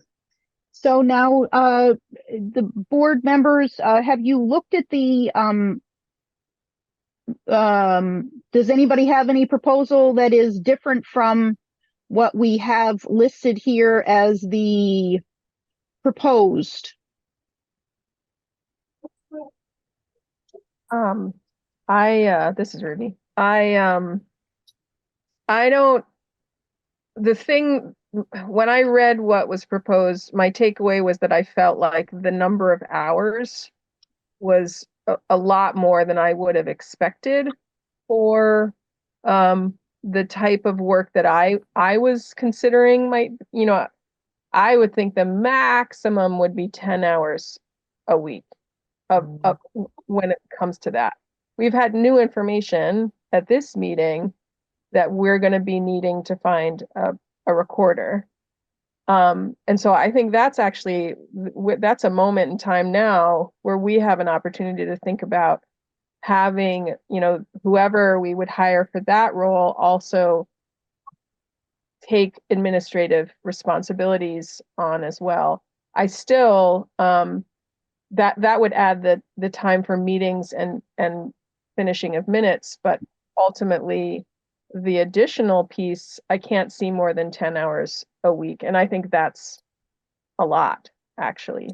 And Ruby, just to also clarify, that would trigger the Affordable Care Act requirement for full benefits as well. So Ruby, I'll speak to that. I had just sent what I had sent out to the board was just sort of a ballpark figure, that just to sort of, not that I was advocating for any particular, or even I'm not, it's not my decision, it's the board's decision. So I was just putting out there what, I mean, in comparison, we have listed 14,000 for the board recorder. So in comparison, that was just to make a comparison. So Tim, you have your hand up. Yeah, I just want to support what Ruby just said about it's an opportunity to combine the recorder's position, but in that contract leave some space open for further duties as assigned by the board. I'm frozen. Any other board? Kim? Yeah, I guess I'm not really seeing, besides obviously having the recorder for our meetings, I'm not seeing the need for an administrative assistant for the board. We have Mo, and if she's willing to do most of the things, I can't see fiscally, especially if we're going to be putting more hours on the administrative assistant, and if we're going to combine the two positions, then like Frank said, we're going to have to then pay for benefits. It just doesn't seem like fiscally a smart move at this time. Okay. Tim, you had your hand up, but I think you've already spoken, so I'm going to Matt. Yeah, it was a question for Mark about Ms. Mo. You've put together sort of a list of duties that she already does for the board. Do you have a sense, Mark, of sort of additional capacity that Mo has? Like, is she capped out and sort of it feels like the board could not add additional things? Or is there room for us to be able to make additional requests? What kind of a request are you thinking of, Matt? Or is the board thinking of that isn't captured in what Mo's already providing the board? Yeah, I think it would be encompassed in some of the things that Kelly put out, right? Some scaffolding for the board around. Kelly, jump in here a little bit to help out. Some of the Google folder type stuff, some spreadsheet creation, database management, sort of some of the stuff around policies. I know I'd gotten a spreadsheet, perhaps using some, conditional formatting for that spreadsheet to help the executive functioning of the board around like timeframes and things like that. Like, are those things that Mo could jump in with? Yeah. Yep. Yes. Robin.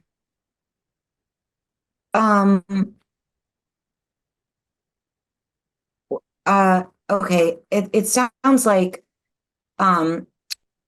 the discussion is leaning towards maybe adding some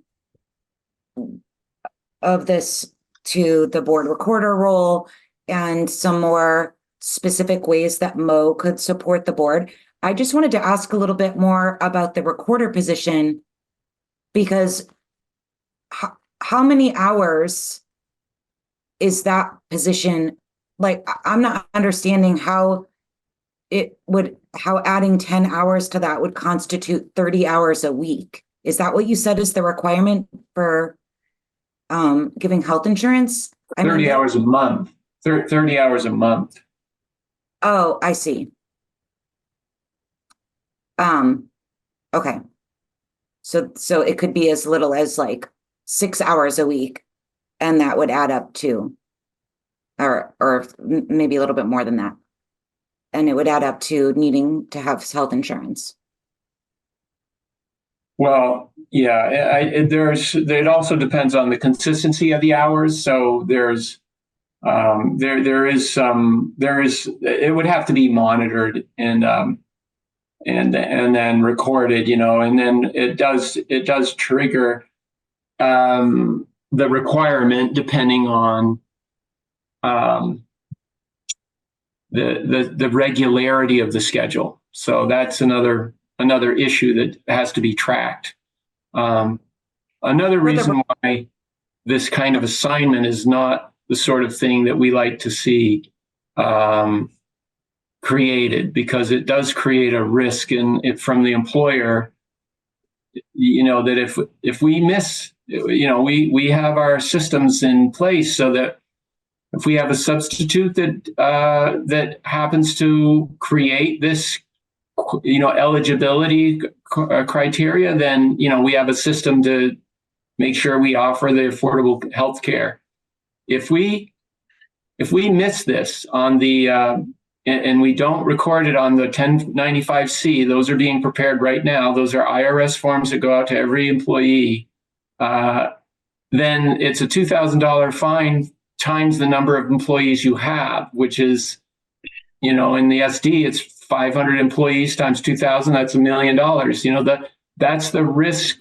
And we generally avoid creating those kinds of positions because it's not a very sustainable way to manage an organization. I just felt surprised that the recorder role would have such a substantial number of hours, because it's really like 2-3-ish hour meetings a month, and then spending some time writing those up. Like, it seems like it wouldn't be more than, 10 hours a month of work. That was actually my question too. Oh. Yeah, we actually, if you looked at your financial statement there in the budget document in the detail, you would see that we actually only paid $9,022 for the board recorder. So it seems unlikely that we would reach that level. Wendy was very efficient, effective at what she did. So yeah, it's a good question, Robin. These are numbers that I really haven't gotten into scrutinizing. As far as the board budget, typically with a board budget, it's just a conversation with the chair at the beginning of the cycle, and there's a sense of if the spending patterns in the past are reasonable indicator of spending patterns in the future, and that's we're done. We move on to 1,000 other assumptions. But I think you're raising a good question. I think it's unlikely that we would need $14,000 to compensate a recorder in the new year. I think there is room for that to be applied to other services. So Sean, and then Tim, and then Matt. Yeah, I was just looking over the, on December 27th, Mo sent us the executive assistant duties. And I was just comparing that with the proposal that of the part-time assistant, administrative assistant position as presented by members of the board. And it looks to me like Mo is already accomplishing what needs to be done. That's one thing. And the other thing is I would go back to Frank's feeling that this is a very, very, very unusual year in terms of tax liability for property owners in the 4 towns. Unless something huge gets changed, any excess spending will have to be clearly thought out and avoided at all costs. So, thank you. Tim? Go ahead. I'll come back. Matt? Yeah, I can be way off, and apologies in advance if I am, but I'm just I'm taken a bit back, Frank, by the 30 hours a month. I was of the mind that it was 120 hours a month and 30 hours a week under the Affordable Care Act. It is, yeah. Am I wrong on that? No, you're correct, Matt. And this is why I've told the board I've got to quit at 8 o'clock because I'm about ready to go to sleep. I started at 6 and I'm done. so there you go. That's what you're going to get when you go past 8 o'clock. Thank you, Matt. You are correct. It is 30 hours a week. Yeah. But that consistency is it is the measure. It has to be consistently 30 hours a week for a certain period of time, and then that's the problem that I'm saying, that we have to monitor that. And when you have 500 employees, we don't set ourselves up for failure. We set up positions that they either qualify and we know they're gonna, or it's a position that we know will not. But we don't like these gray areas for this reason. Kim? Yeah, I just need to know specifically. Well, that really helped to clarify that. Thank you very much, Matt. Yeah, that helps a lot. But I just needed to, we need to understand how many hours per week the recorder is being paid for to do that job. And what Mark said, I'm surprised that given the list of duties that we said that an admin assistant for the board would do. Did I hear you say that Mo could still handle those additional duties? I feel like they're built into what she's already providing the board based on the document that was shared on the 20th of December. Well, for example, if we asked her to go back 2 years and list all the motions in one neat document that have been major motions that have been passed by the board. That's an additional type of function, or to put the board orientation packet online. That seems like a major thing, or to arrange for it's in the document, but I guess we'll just have to play it by ear for now. Okay.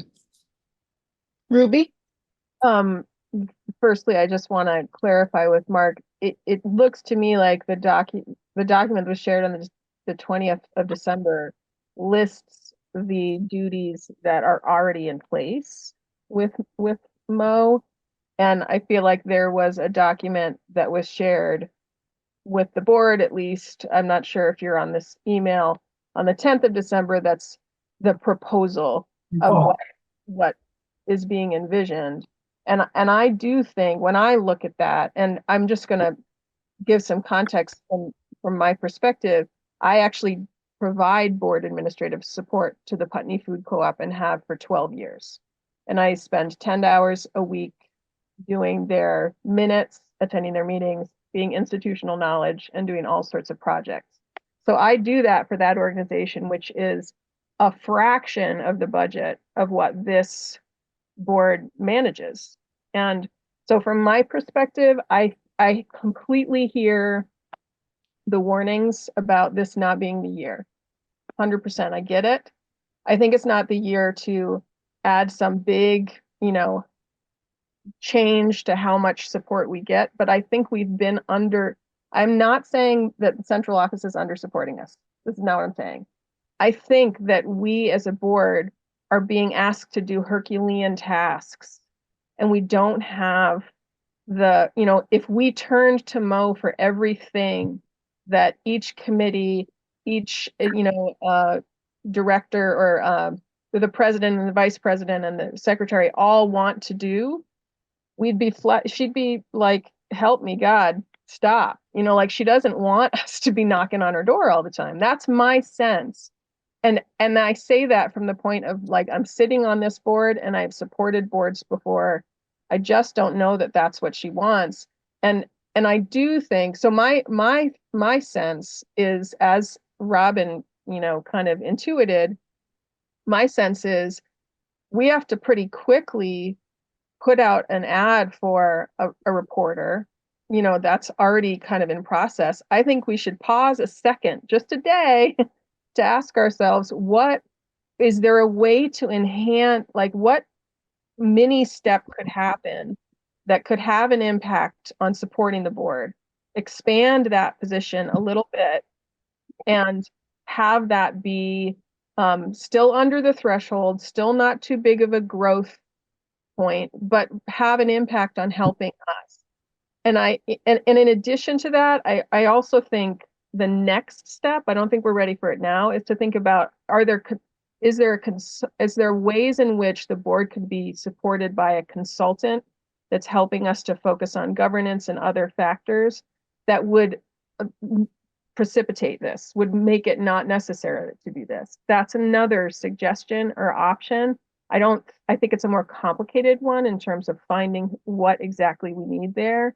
So I think there are baby steps we could make this year, with the expectation that there could be bigger steps in the future. Anyone else on the board who would like to speak? Frank, you have your hand up. Yeah, just a couple of quick points. Barb did a great job, and she supported 7 individual boards, which created a lot more volume of administrative work than what we see now with 3 boards that Mo is supporting. And in the conversation with Barb, we're still in touch with her. She absolutely insists on trying to defeat this concept from the point of view of her many years of experience coordinating between superintendent and board. You'll find that VSBA and so many other organizations that it's very clear. If there's not 100% collaboration between the central office and your designated chief executive officer, the superintendent, 100% collaboration and alignment, then there will be trouble with trying to keep communication and all the things that go into operating public schools fractured. So that was her point, and I absolutely agree with that. And then the other point I just wanted to make is, yes, all businesses, all boards, they go in cycles in terms of spike and for projects. And again, the central office has capacity so that if there is a heavy demand or there's a special project that needs to be developed, it's not just Mo. There are other administrative assistant resources in the office that Mark could designate to help assist with a database analysis. Tim's example, I could see, again, a person within the office being given a special project to support the board's interests. So it's not like you got to rely on one person for 100% of everything. So those 2 points, going from 7 boards to 3 boards, has substantially reduced the administrative burden of boards in general, because there was so much redundancy. It used to be 7 warnings, 7 budgets, 7 minutes, 7 agendas, everything was 7, and now it's 3. So there's no question that central office has been able to manage the interests of the boards over many, many years. And it is a matter of just making sure we understand that there's additional capacity. Okay, thank you, Frank and Mark, for your perspectives. And I really wish that Barb was here so she could present her view herself. I will say that in listening to a lot of this, I understand that it was 7 boards and now we are 3 boards. But I can imagine that the 7 boards were not dealing with all the issues that we're dealing with.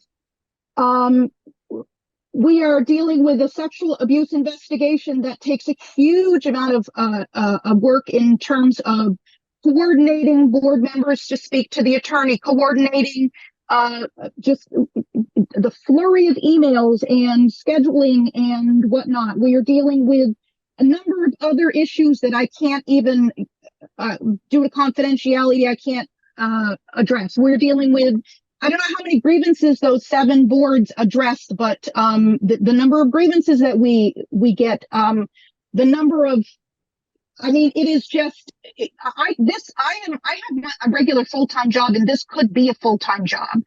And so every one of these board members either is working full-time or is retired and probably doing other things in their life. And in addition to that, the expectation is that board members are going to be on committees, and they're going to be doing work on the committees. They're going to be doing follow-up work on the committees. They're going to be communicating about the committees. They're going to be minutes done. Again, most of the committees have their someone on the board does the minutes. They are on leadership councils. There's time spent on doing those. There's time follow up on those. There's, so it's not just that these board members come to a meeting and spend, what is it? We are almost at 9 o'clock. So 3 hours so far. At 2 meetings a week, it's that plus it's, I mean, I think I got like 45 emails today. I think I probably responded to 15 of them. That was between my early morning and then after work, before the meeting. So it is not just a matter, I mean, I understand it is a tough year, and I understand, I understand looking at the taxes and wondering whether my own taxes are going to go up, and the concern about that, and trying to be fiscally responsible as a board member and a community member and as the chair, trying to look at our budget and seeing where we can sort of, move things around. But I also look at other professional services. I'm looking at we are budgeted for $135,000. That's not something that this board can, it's not something that we chose to. This is something that the community, it was brought to our attention about the sexual abuse investigation, the sexual abuse allegations. This was something that 2.5 years ago, this board took on, the community demanded. And so this is our budget looks, I mean, compared to the $65 million budget that the whole school community is using, this is not, I mean, this is certainly less than that, but a huge amount of our budget isn't even something that we control. I mean, it's part of the job. It's part of the, so I would just say that we need to take into consideration that this is not just coming to 2 board meetings a month. This is a huge amount for each of the board members, and whoever takes this chair next, I'm trying to set it up so that they have the best situation possible to make them the most successful position and the most successful asset to the community. And so I would just like that to be taken into consideration. Tim, you have your hand up. Yeah, thank you, Kelly. And I'd like to say, Ruby, I appreciated her comments, and I want to underscore that the board truly does appreciate Mo's work. This is in no way criticizing the great job that she's doing. But as far as the new note taker goes, I see no downside at all in putting out a job description with that added note, additional duties as assigned by the board. That would, and we could move into the position that way. If the central office staff can't do an assignment, well, then that would be given to the note taker, the recorder. I don't see any downside to that.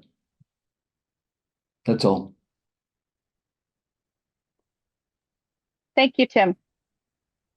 Any other board members who would, Sean, I see your hand up.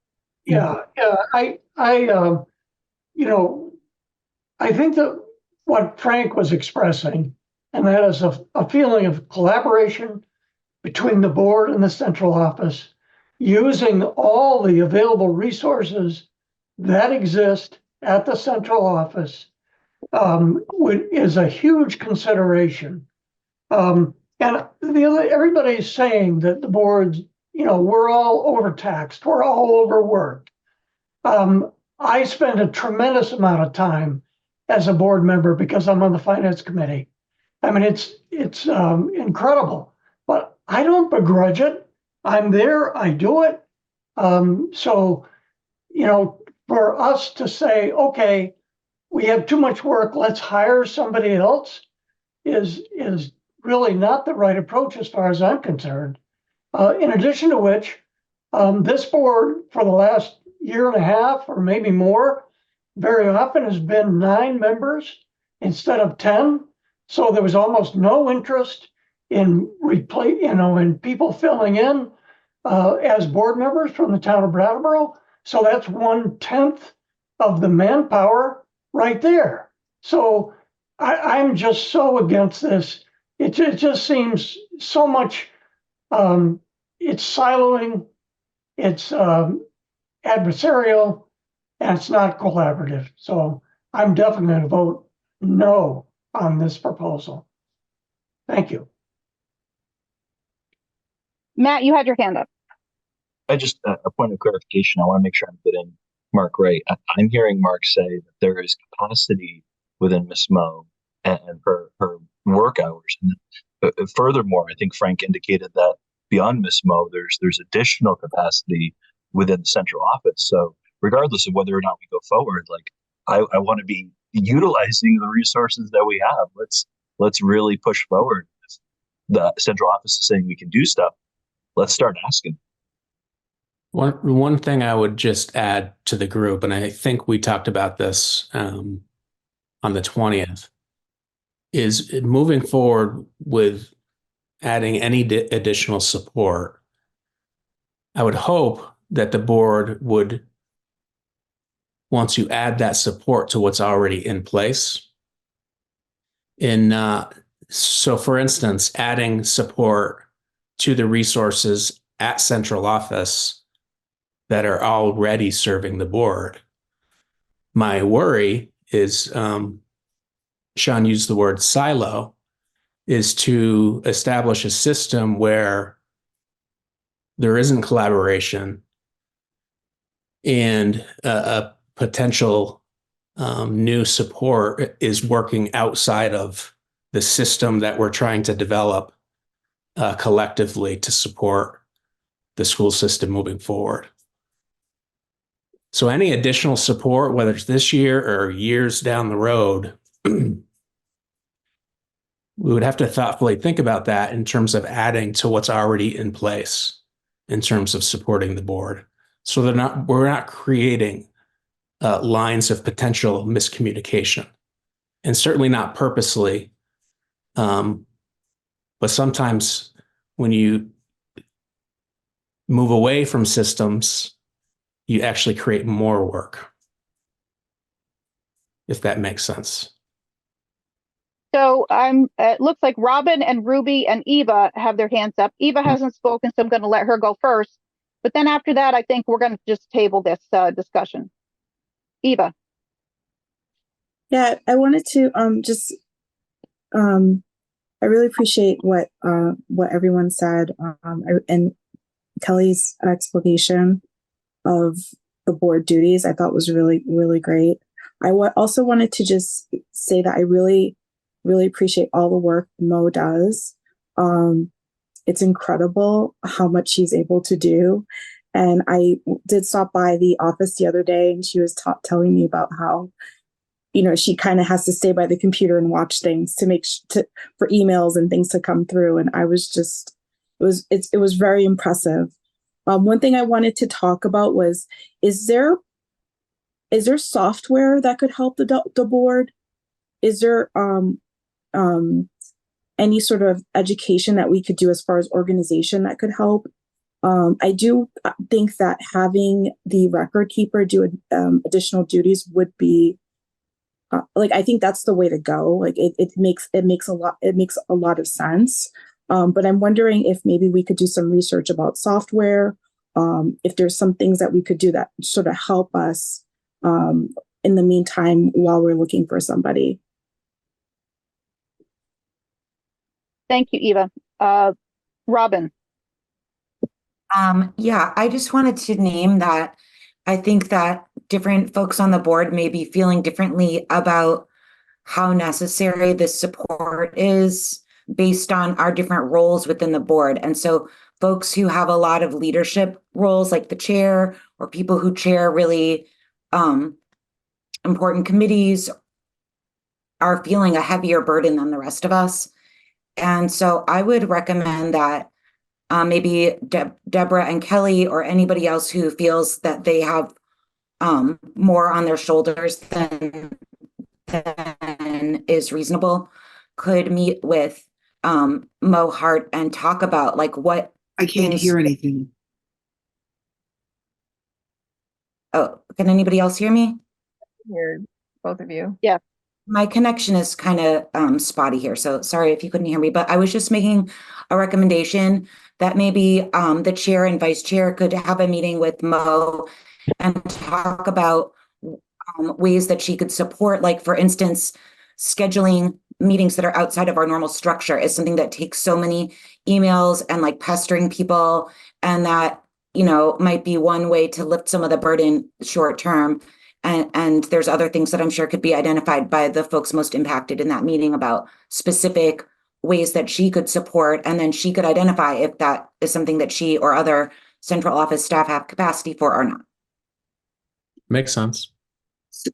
So, Deborah, you haven't spoken, so then I know Ruby. I'm going to let Deborah speak really quick. given the tone of this conversation and the back and forth, I'm going to support the fact that I move to table this discussion. Okay, I'm gonna ask you to hold. Ruby, did you have anything that you wanted to share before that?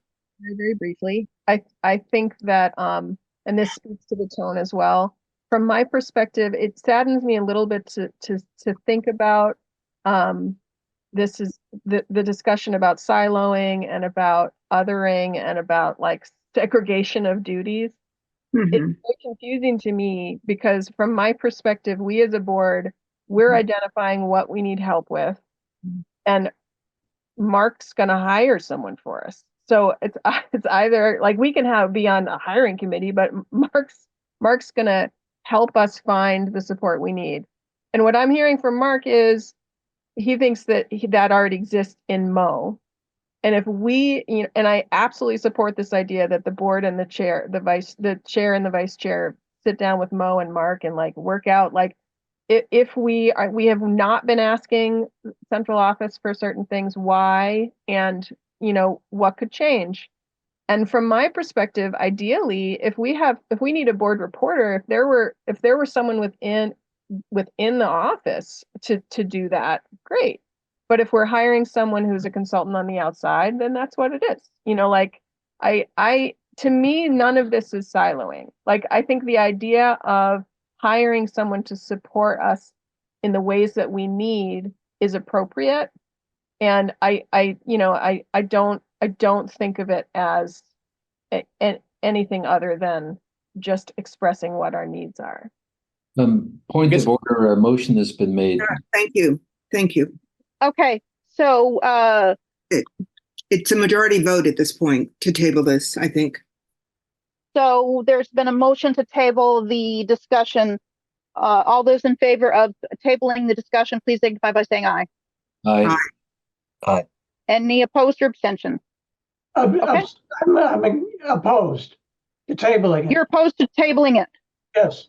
Okay, so now we need to take so all those in favor of tabling the discussion, please raise your hand.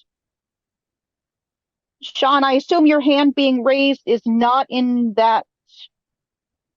Okay, so it's Ruby, Matt, Deborah, Robin,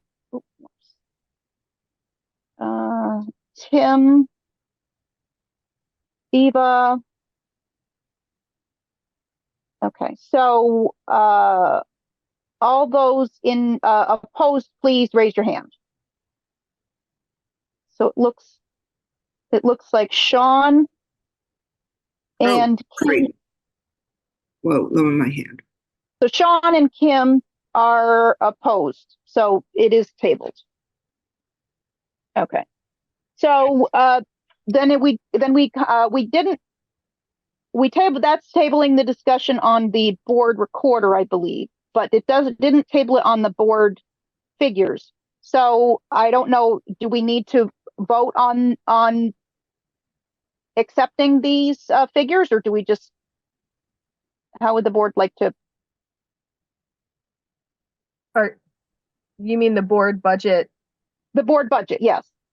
That was the email that you attached that was from November 30th. I did not pour over any more recent draft. Is there a more recent draft of the? No, not that I know of. I believe that's the most recent. We talked about at the last meeting, we went through those line items, and there were some things that were just, oh, this is what it is, and okay. But I felt like there were some where we were meant to discuss, or we talked about discussing or reducing or changing budget line items. But maybe I'm misremembering. I don't know if anyone else can help me with this. I can. I'm looking at the minutes from that discussion, and there were the following recommendations to the board portion of the budget. The line item for advertising, it was suggested that Mr. Spino and the HR director review that number and assess the amount needed. The printing and binding costs have been much lower than what is budgeted due to a decision to publish a summary of the audit. It was suggested that line be reduced to reflect more accurate costs. Travel funding was budgeted at $325. Mr. Spino suggested increasing that to $1,500. And then there was another comment. This was not about a specific number, but just that the expenditure, we might want to review the district's procurement manual if we are going to do other spending on food. So I guess that's not related to the budget, but choices about end of year appreciations.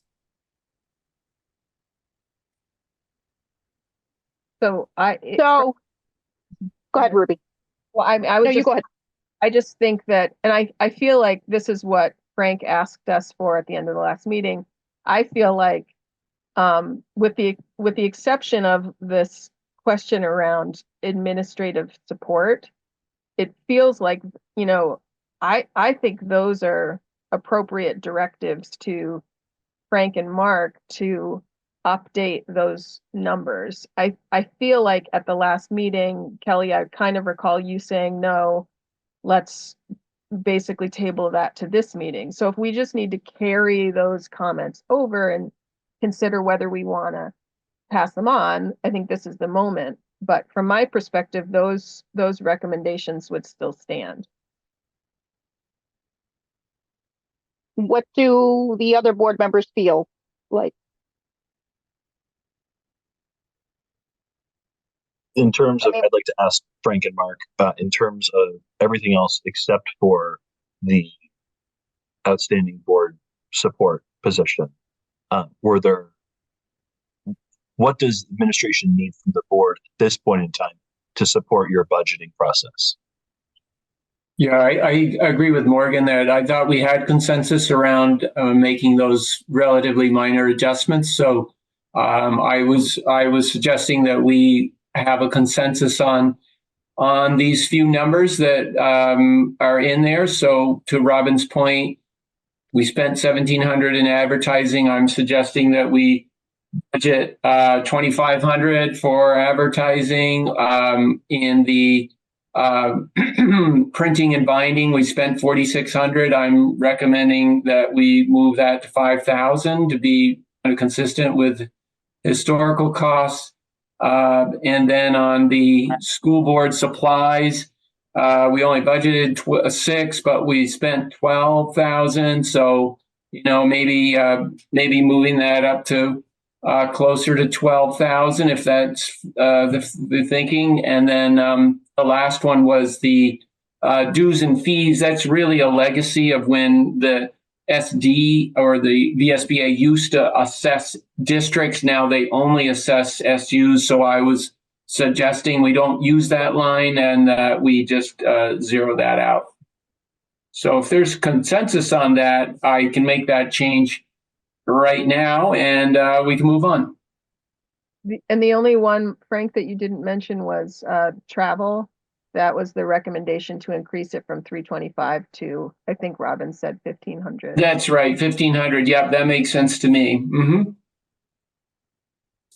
So if we have consensus, I can. Frank, can you go down each of the ones so that I can?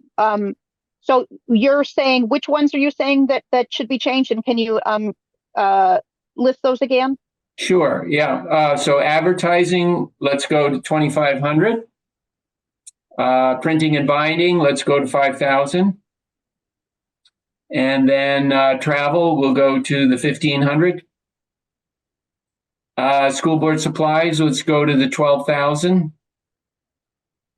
And then we'll zero out the dues and fees because it's no longer relevant.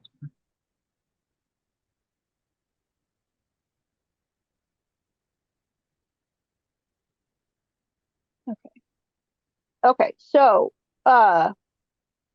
is there a motion to accept the change in the board's budget, proposed budget, from under advertising to change it from $4,500 to $2,500. Printing and binding from $14,200 to $5,000. Travel from $325 to $1,500. Supplies school board from $6,000 to $12,000. And dues and fees staff from $11,000 to $0. Is there such a motion? So moved. Thank you, Matt. Any discussion? Yeah, I would just like to ask if I could have the bottom line, the two bottom lines called out. In other words, what was it and what would it proposed? The totals, you mean? Yeah, the totals. Okay, so the proposed.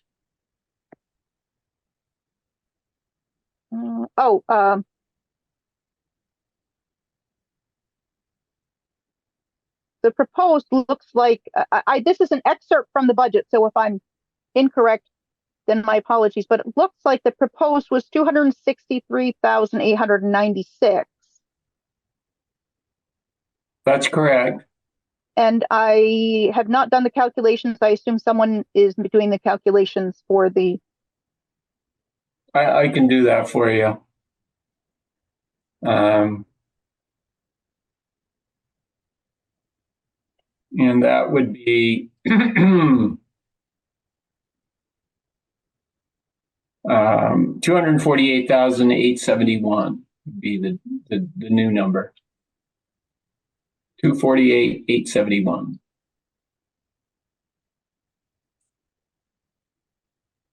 Okay. Any other discussion, questions? Okay. All those in favor of that motion, please signify by saying aye. Aye. Aye. Any opposed or abstention? Okay, so we have changed our board budget. And I assume that, Frank, you have those figures that you can plug in, and we'll see that the next version of this, we will see with those numbers. Yep. Okay. Already done. So, okay, so we move on to the clerk's report. Kelly, may I ask if there's an opportune time to have a break? Is that in our future? We can certainly take a break now if you'd like. I'm hoping that the rest of this will go relatively quickly. Perhaps we could do the warrants and then take a break so Frank can go to bed. Sure. Okay, so is there a motion to approve the minutes of December 20, 2023? So moved. Thank you, Deborah. Any discussion? Seeing none, all those in favor of approving the minutes of December 20, 2023, please signify by saying aye. Aye. Aye. Any opposed or abstentions? Okay. So then, is there a motion to approve the warrants of December 11, 2023 in the amount of $362,926.59? December 18, 2023 in the amount of $285,001.53. January 2nd, 2024 in the amount of $452,821.37. The payrolls of December 15, 2023 in the amount of $1,740,271.77. And December 29, 2023 in the amount of $1,526,005.44. Is there a motion? So moved. Thank you, Deborah. Is there any discussion? All those in favor of the motion, please signify by saying aye. Aye. Aye. Any opposed or abstentions? Okay, thank you very much. So it is 9:25 and we can take a break, and we will be back in 5 minutes. Just wanted to say there was one thing that bothered me about that previous conversation, and I really feel like this board has tried very hard to be very fiscally responsible. That's my feeling. As the board chair, that's what I see. I see that we spent almost nothing on our board retreat. On our board retreat, we could make a comparison to other things in the budget, other things that are spent for. I'm not going to make that comparison here because I don't do gotcha stuff.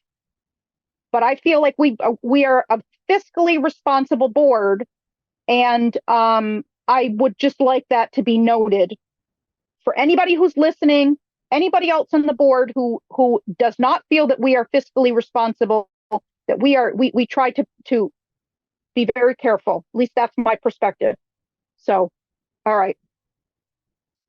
Back to the public comment on non-agenda items. 10 minutes. We are at 9:33. Is there anyone in the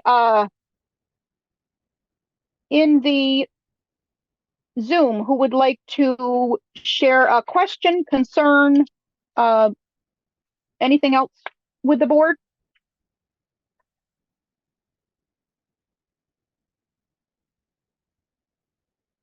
I'll ask a second time. Anyone would like to make a public comment on non-agenda items?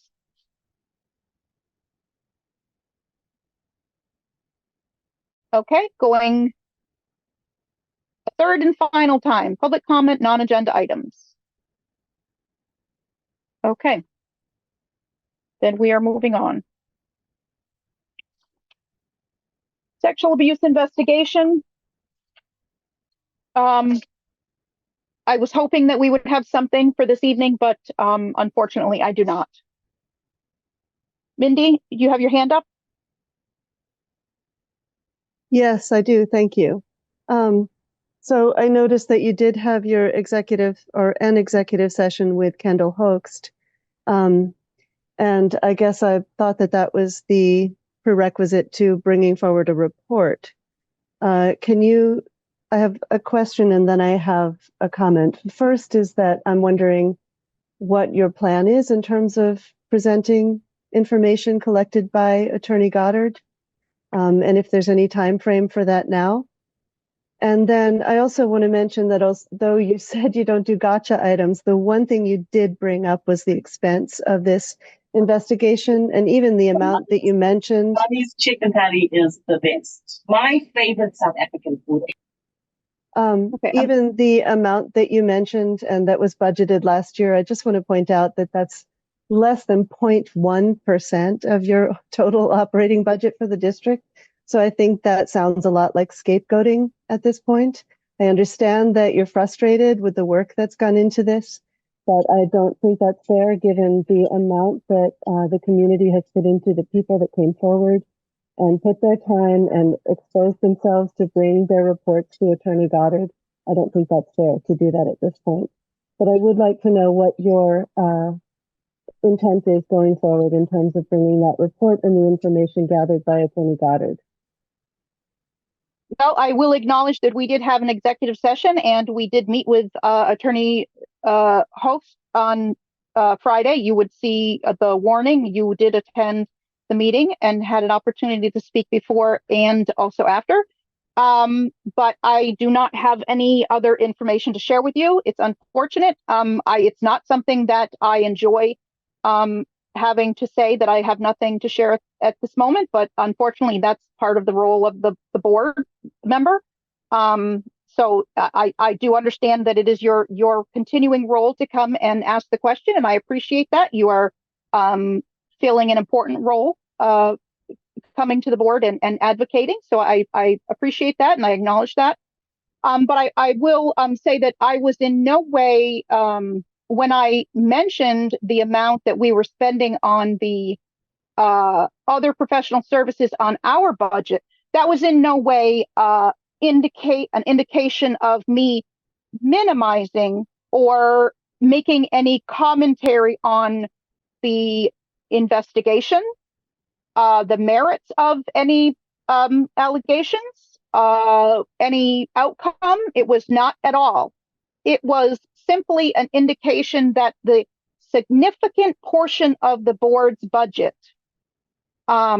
is not something that the board has any control over.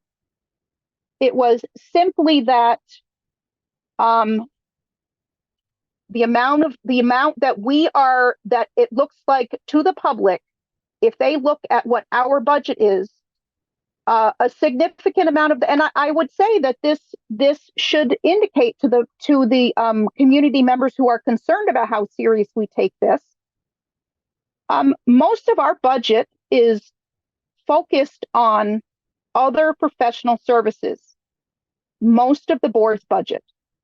That's almost twice as much as what the board members' stipends. So we take this very seriously. We have spent a lot of time on this matter. I recognize the frustration of the community members. I recognize if you are frustrated at coming to every single meeting and asking the same questions, I acknowledge it.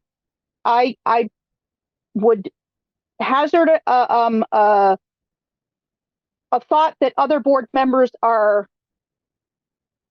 would like this to be able to move forward as well.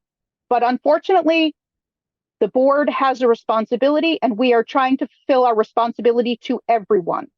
And so that's all I can say on that. But I do thank you for coming back to the board meetings. I thank you for asking the question. I thank you for being the advocate for the people who are in need.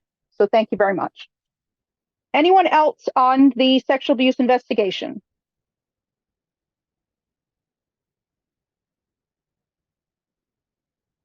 Okay.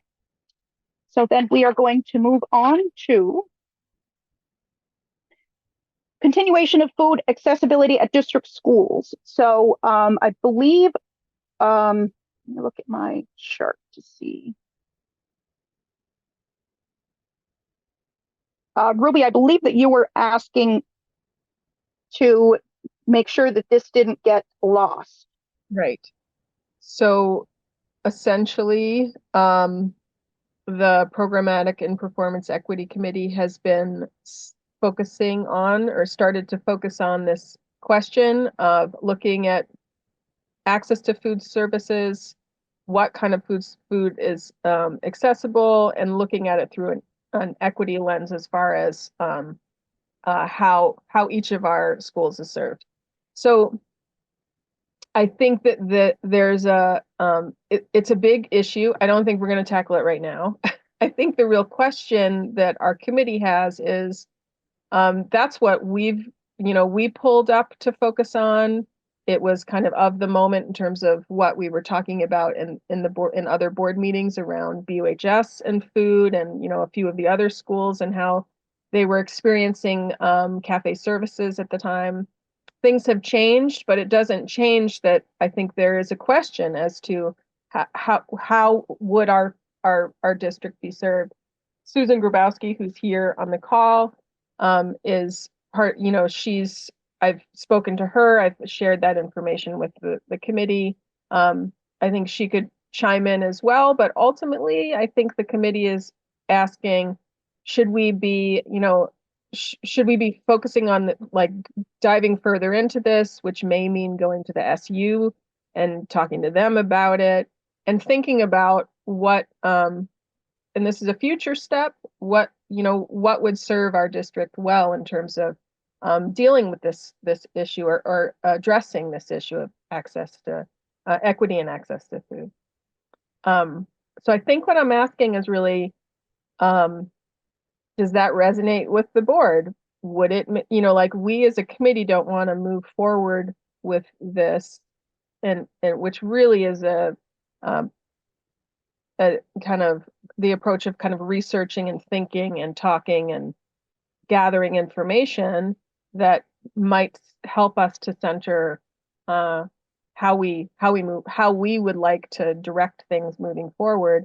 Ultimately, this isn't a board decision, but I think that there are ways in which the board if the board has a thought about what the vision could be, we could help to inform a conversation that's already happening at the administrative level, and so that's, I think, where the committee's kind of discussions have come from.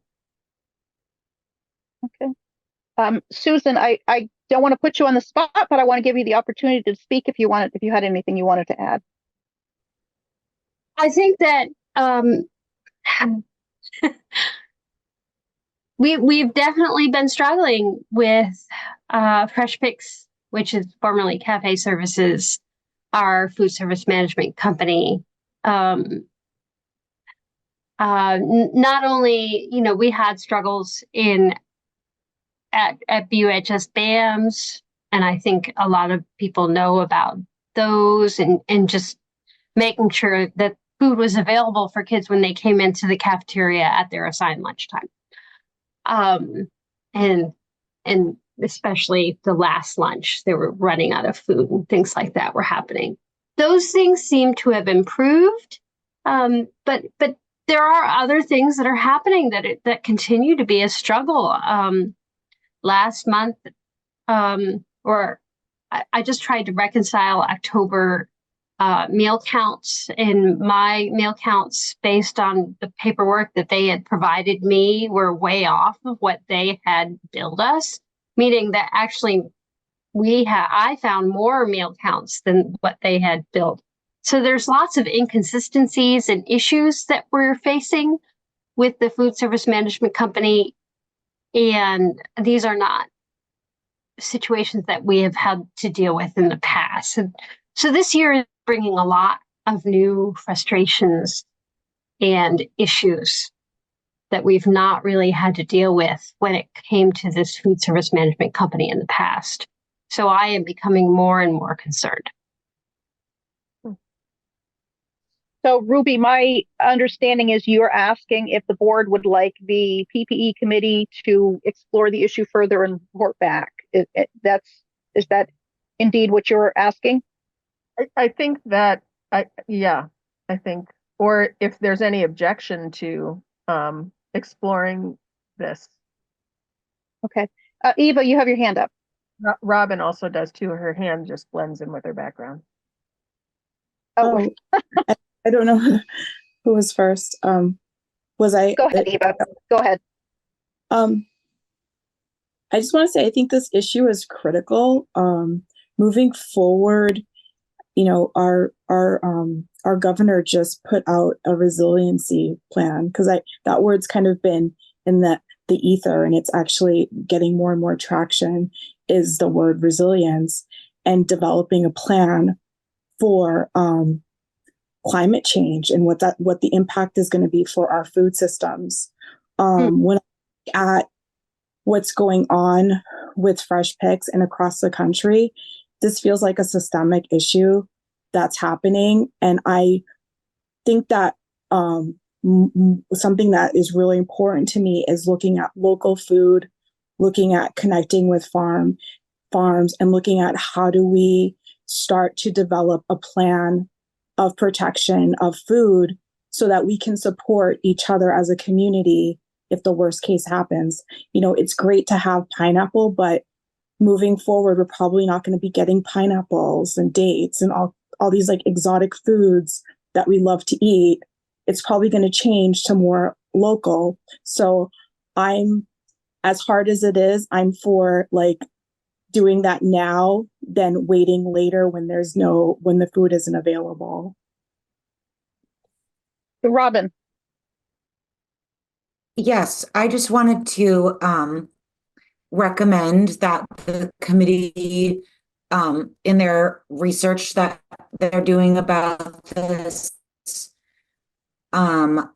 see if we could somehow look into what investment in both staff, equipment, and money would be needed to move towards a internally held food service. I forgot what the word for that is, but we can look at nearby districts who have done that conversion within recent years and see, what was the initial outlay and how long might it take for that investment to pay off financially, not just the on the impact to our students. But I'd be very interested in seeing what it would take to move in that direction. Okay, Tim, You're muted, Tim. you're muted. Sue's comments came as a surprise to me. I wonder if Sue would be willing to write up a report for the board, the general assessment of deficiencies and how Fresh Picks is doing, and that would include, I hope, an assessment from the student food committee as well. I can do that. Great. We meet with the Food Service Advisory Council only twice a year, which is required when we use a food service management company. And our last meetings were earlier this fall, and the plan is really not to have meetings again until the spring. But Fresh Picks had talked about putting out a survey and asking students to respond, and I can check in with them about that because student response is important. The students, yeah, it's difficult because we changed our minimum food specs this past year. We expanded them, I would say. They used to be just in the 3 elementary schools in Brattleboro, and now they're really district-wide. And it really reduced the amount of sugar and other things that are generally served in school meals. And I think a lot of students are frustrated with the fact that ultimately there's no longer chocolate milk. And things like that. Those are the things that the students find frustrating. I'd be more interested in the things in things like they're not getting the food that they want at lunch because it's no longer available, which was really a problem earlier this fall, which I think we have addressed. I feel that we have addressed. That was mostly happening at BAMS and BUHS, and it seems to have been resolved. But I can certainly see what we're going to do with that survey that Fresh Picks is hoping to share with students and parents, actually, and get that out there and see if we can get some results from that. And don't hold back on your own assessment, Sue. I look forward to that. Okay. I would like the assessment to also, if possible, include about food waste at these schools, because I think that's also a reflection of how well the students are liking the meals when a lot of the food gets thrown out instead of being consumed. I would agree with that. And I get reports from our maintenance staff, actually, and our custodian staff they talk about what kinds of foods are getting thrown out, and they can speak very accurately to what's popular and what's not.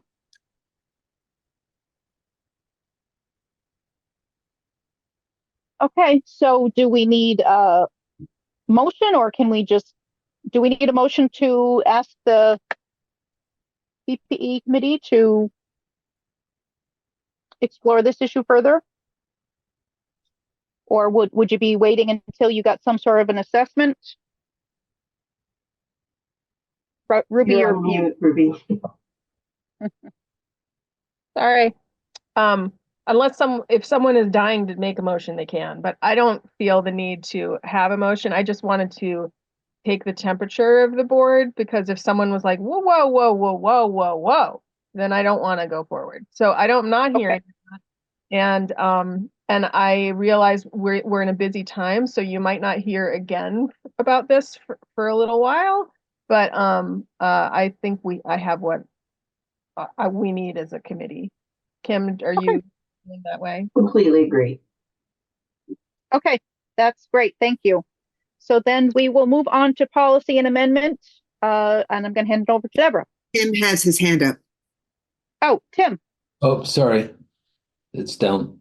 Oh, well, excuse me. All right. Back to Deborah now. Moving on to policy and amendment. On behalf of the Policy and Amendment Committee, I move for readoption F32, student distribution of literature. Any discussion? All those in favor of readopting F32, student distribution of literature, please indicate by saying aye. Aye. Hey, Any opposed or abstentions? Okay. Deborah?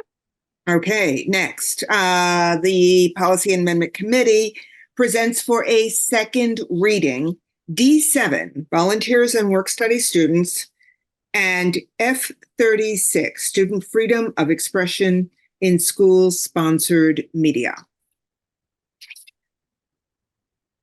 So that was simply presenting for a second reading. Again, this will come up at the next board meeting for readoption.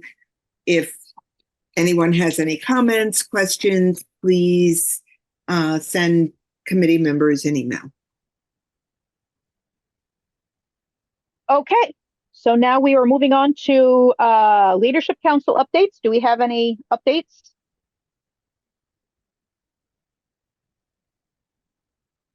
I'm not seeing any hands.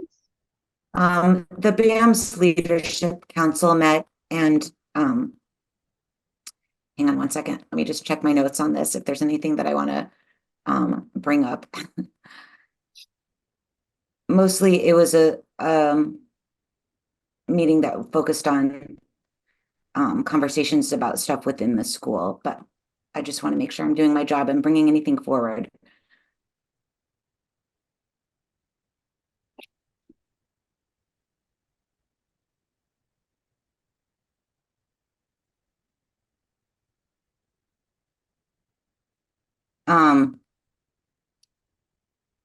Mostly the discussion focused on the positive updates from the principal about the Project Feed the Thousands food drive, and I gave a review of the budget and the policy council things that are coming up, and then there was a discussion about the issues around vaping and bathroom monitoring, which seems like there's been a big improvement over last year. The other most salient issue was the need to increase outreach about the meetings.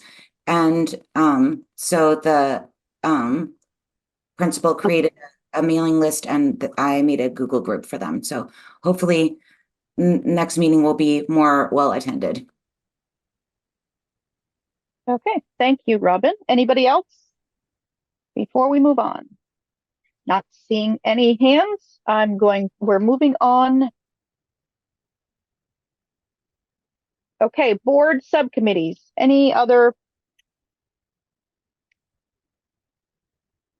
We just met on the communications council right before this meeting, and it was brief. We just talked about increasing awareness around the upcoming election and encouraging people to run for the open seats. So Ruby had created a graphic just to share on social media.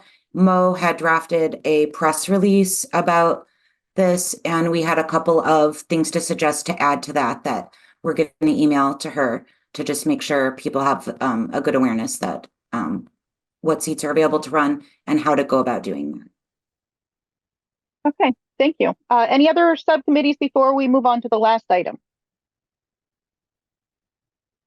I don't see any, so we're moving on. Oh, Eva. The Social Justice Committee met this month, and we had talked about some ideas about what happens when the diversity questions aren't answered. And then there's also a conversation happening about possibly making a statement about Gaza and Israel. So that's a bigger conversation, but we're talking about it in the Social Justice Committee. And can I add something to you, Eva? that our intention was that we thought it would be really good for our community and for our staff to have the support of both the board and superintendent for learning about this topic in classrooms. So we would like to collaborate with Superintendent Spino to write something, and he has suggested a time for us to meet and talk about that. So something will be forthcoming. Okay. Okay, so the last item is Ruby, the farm. Oh yeah. Yep. So Susan Grabowski's not on the call anymore, but this is another Susan Grabowski thing. So she's applying for a grant that would support creating a farm to school team that that would be focusing on a district-wide approach to farm to school. The reason this is coming to this board at this time is that part of the application process is that team needs to have various stakeholders, and the concept was to have, I think, at least one board member. I think that it's a small team, so one is an appropriate number. And the reason she reached out to me is because I have a background in food service, and am very passionate about food service, and have been working within the district in some capacity, like connected to conversations around food service for many years, predating my board service. So she reached out to me, and the urgency of it is her grant is due in like a week, a week and a half or so. It's very soon. And in addition to serving on this team, which I do not know the time constraints of it, there is a conference on the Northeast Farm to School Institute in June that would be a 3-day kind of somewhere in the Burlington area conference that this team would go to, and the grant is covering the costs of that, so there would not be any costs associated to it. It's really just the layout of the time of the individuals. So she approached me and asked if I was interested, and I am interested, but I felt like it was appropriate to bring it to this group because there may be other people who are interested and passionate in the same way, and I wouldn't want that opportunity to be missed just because I happen to know Susan outside of her role as, doing her food service stuff. So that's what it is. Ruby, you said that one is appropriate. Is there room for multiple board members? That's the question. I don't know the answer to that. If there, I can say that the team is 5 to 7 individuals that would represent various constituencies and the school and the community. So it's like teachers, administrators, family members, farmers, community partners, school nurses, staff, boards, etc. So when it's 5 to 7, you could have one of each of those and reach the 7. So I wouldn't, if we had 2 people, we could, present that. If we had 3, I think that's unrealistic. But I think it's a fair thing. It's many of us are passionate about many things, and we, don't have to be on every committee. Like that's okay too. So, but I didn't want to make assumptions about what people's passions were. Okay, Tim. I recall in the budget meetings that Paul Smith said that we regularly apply for farm to school grants. So that's you might talk to Paul to find out about what grants we have in the works. Second, when we talk about farm to school, the limitation is that we buy from Vermont, which results in sometimes we buy product from northern Vermont instead of 10 miles away in Massachusetts. So a concept you might explore is for farm to school is a tri-state kind of arrangement where it's really truly local. Mm-hmm. Okay. Well, I'm not hearing that anyone is saying that that they would like to be on it in place of you. If there was room for another board member, I'm not sure, maybe somebody else would be interested, but unless there is an objection from the other board members, it feels like you might be it. That works for me. And if anyone is not speaking up now, but maybe wants to speak up later, you could reach out to me and, we can talk about it and we can talk with Susan. But in barring that, I'll just bring back an update at some point in the future. It could be she doesn't get the grant and then this team won't manifest in the same way, but I'll certainly keep you abreast. Okay, wonderful. I think we have come to the end of our evening. Does anyone, Anna's not here this evening. Is there anyone who would like to make the motion? Being that there be no further business in front of this board, Madam Chair, I move that we end. All those in favor of adjourning for the evening, please signify by saying aye. Aye. Aye. Any opposed or abstention? Okay, we are adjourned at 10:03. I want to acknowledge that we do still have it looks like three people. So Sherry Keefe, Mindy Haskins Rogers, and we had Hannah Parker, and Mark, you were listed up there with the rest of the board. So we had four other people here this evening beyond the board members. So I want to thank you all for staying the duration, and have a great evening, everyone.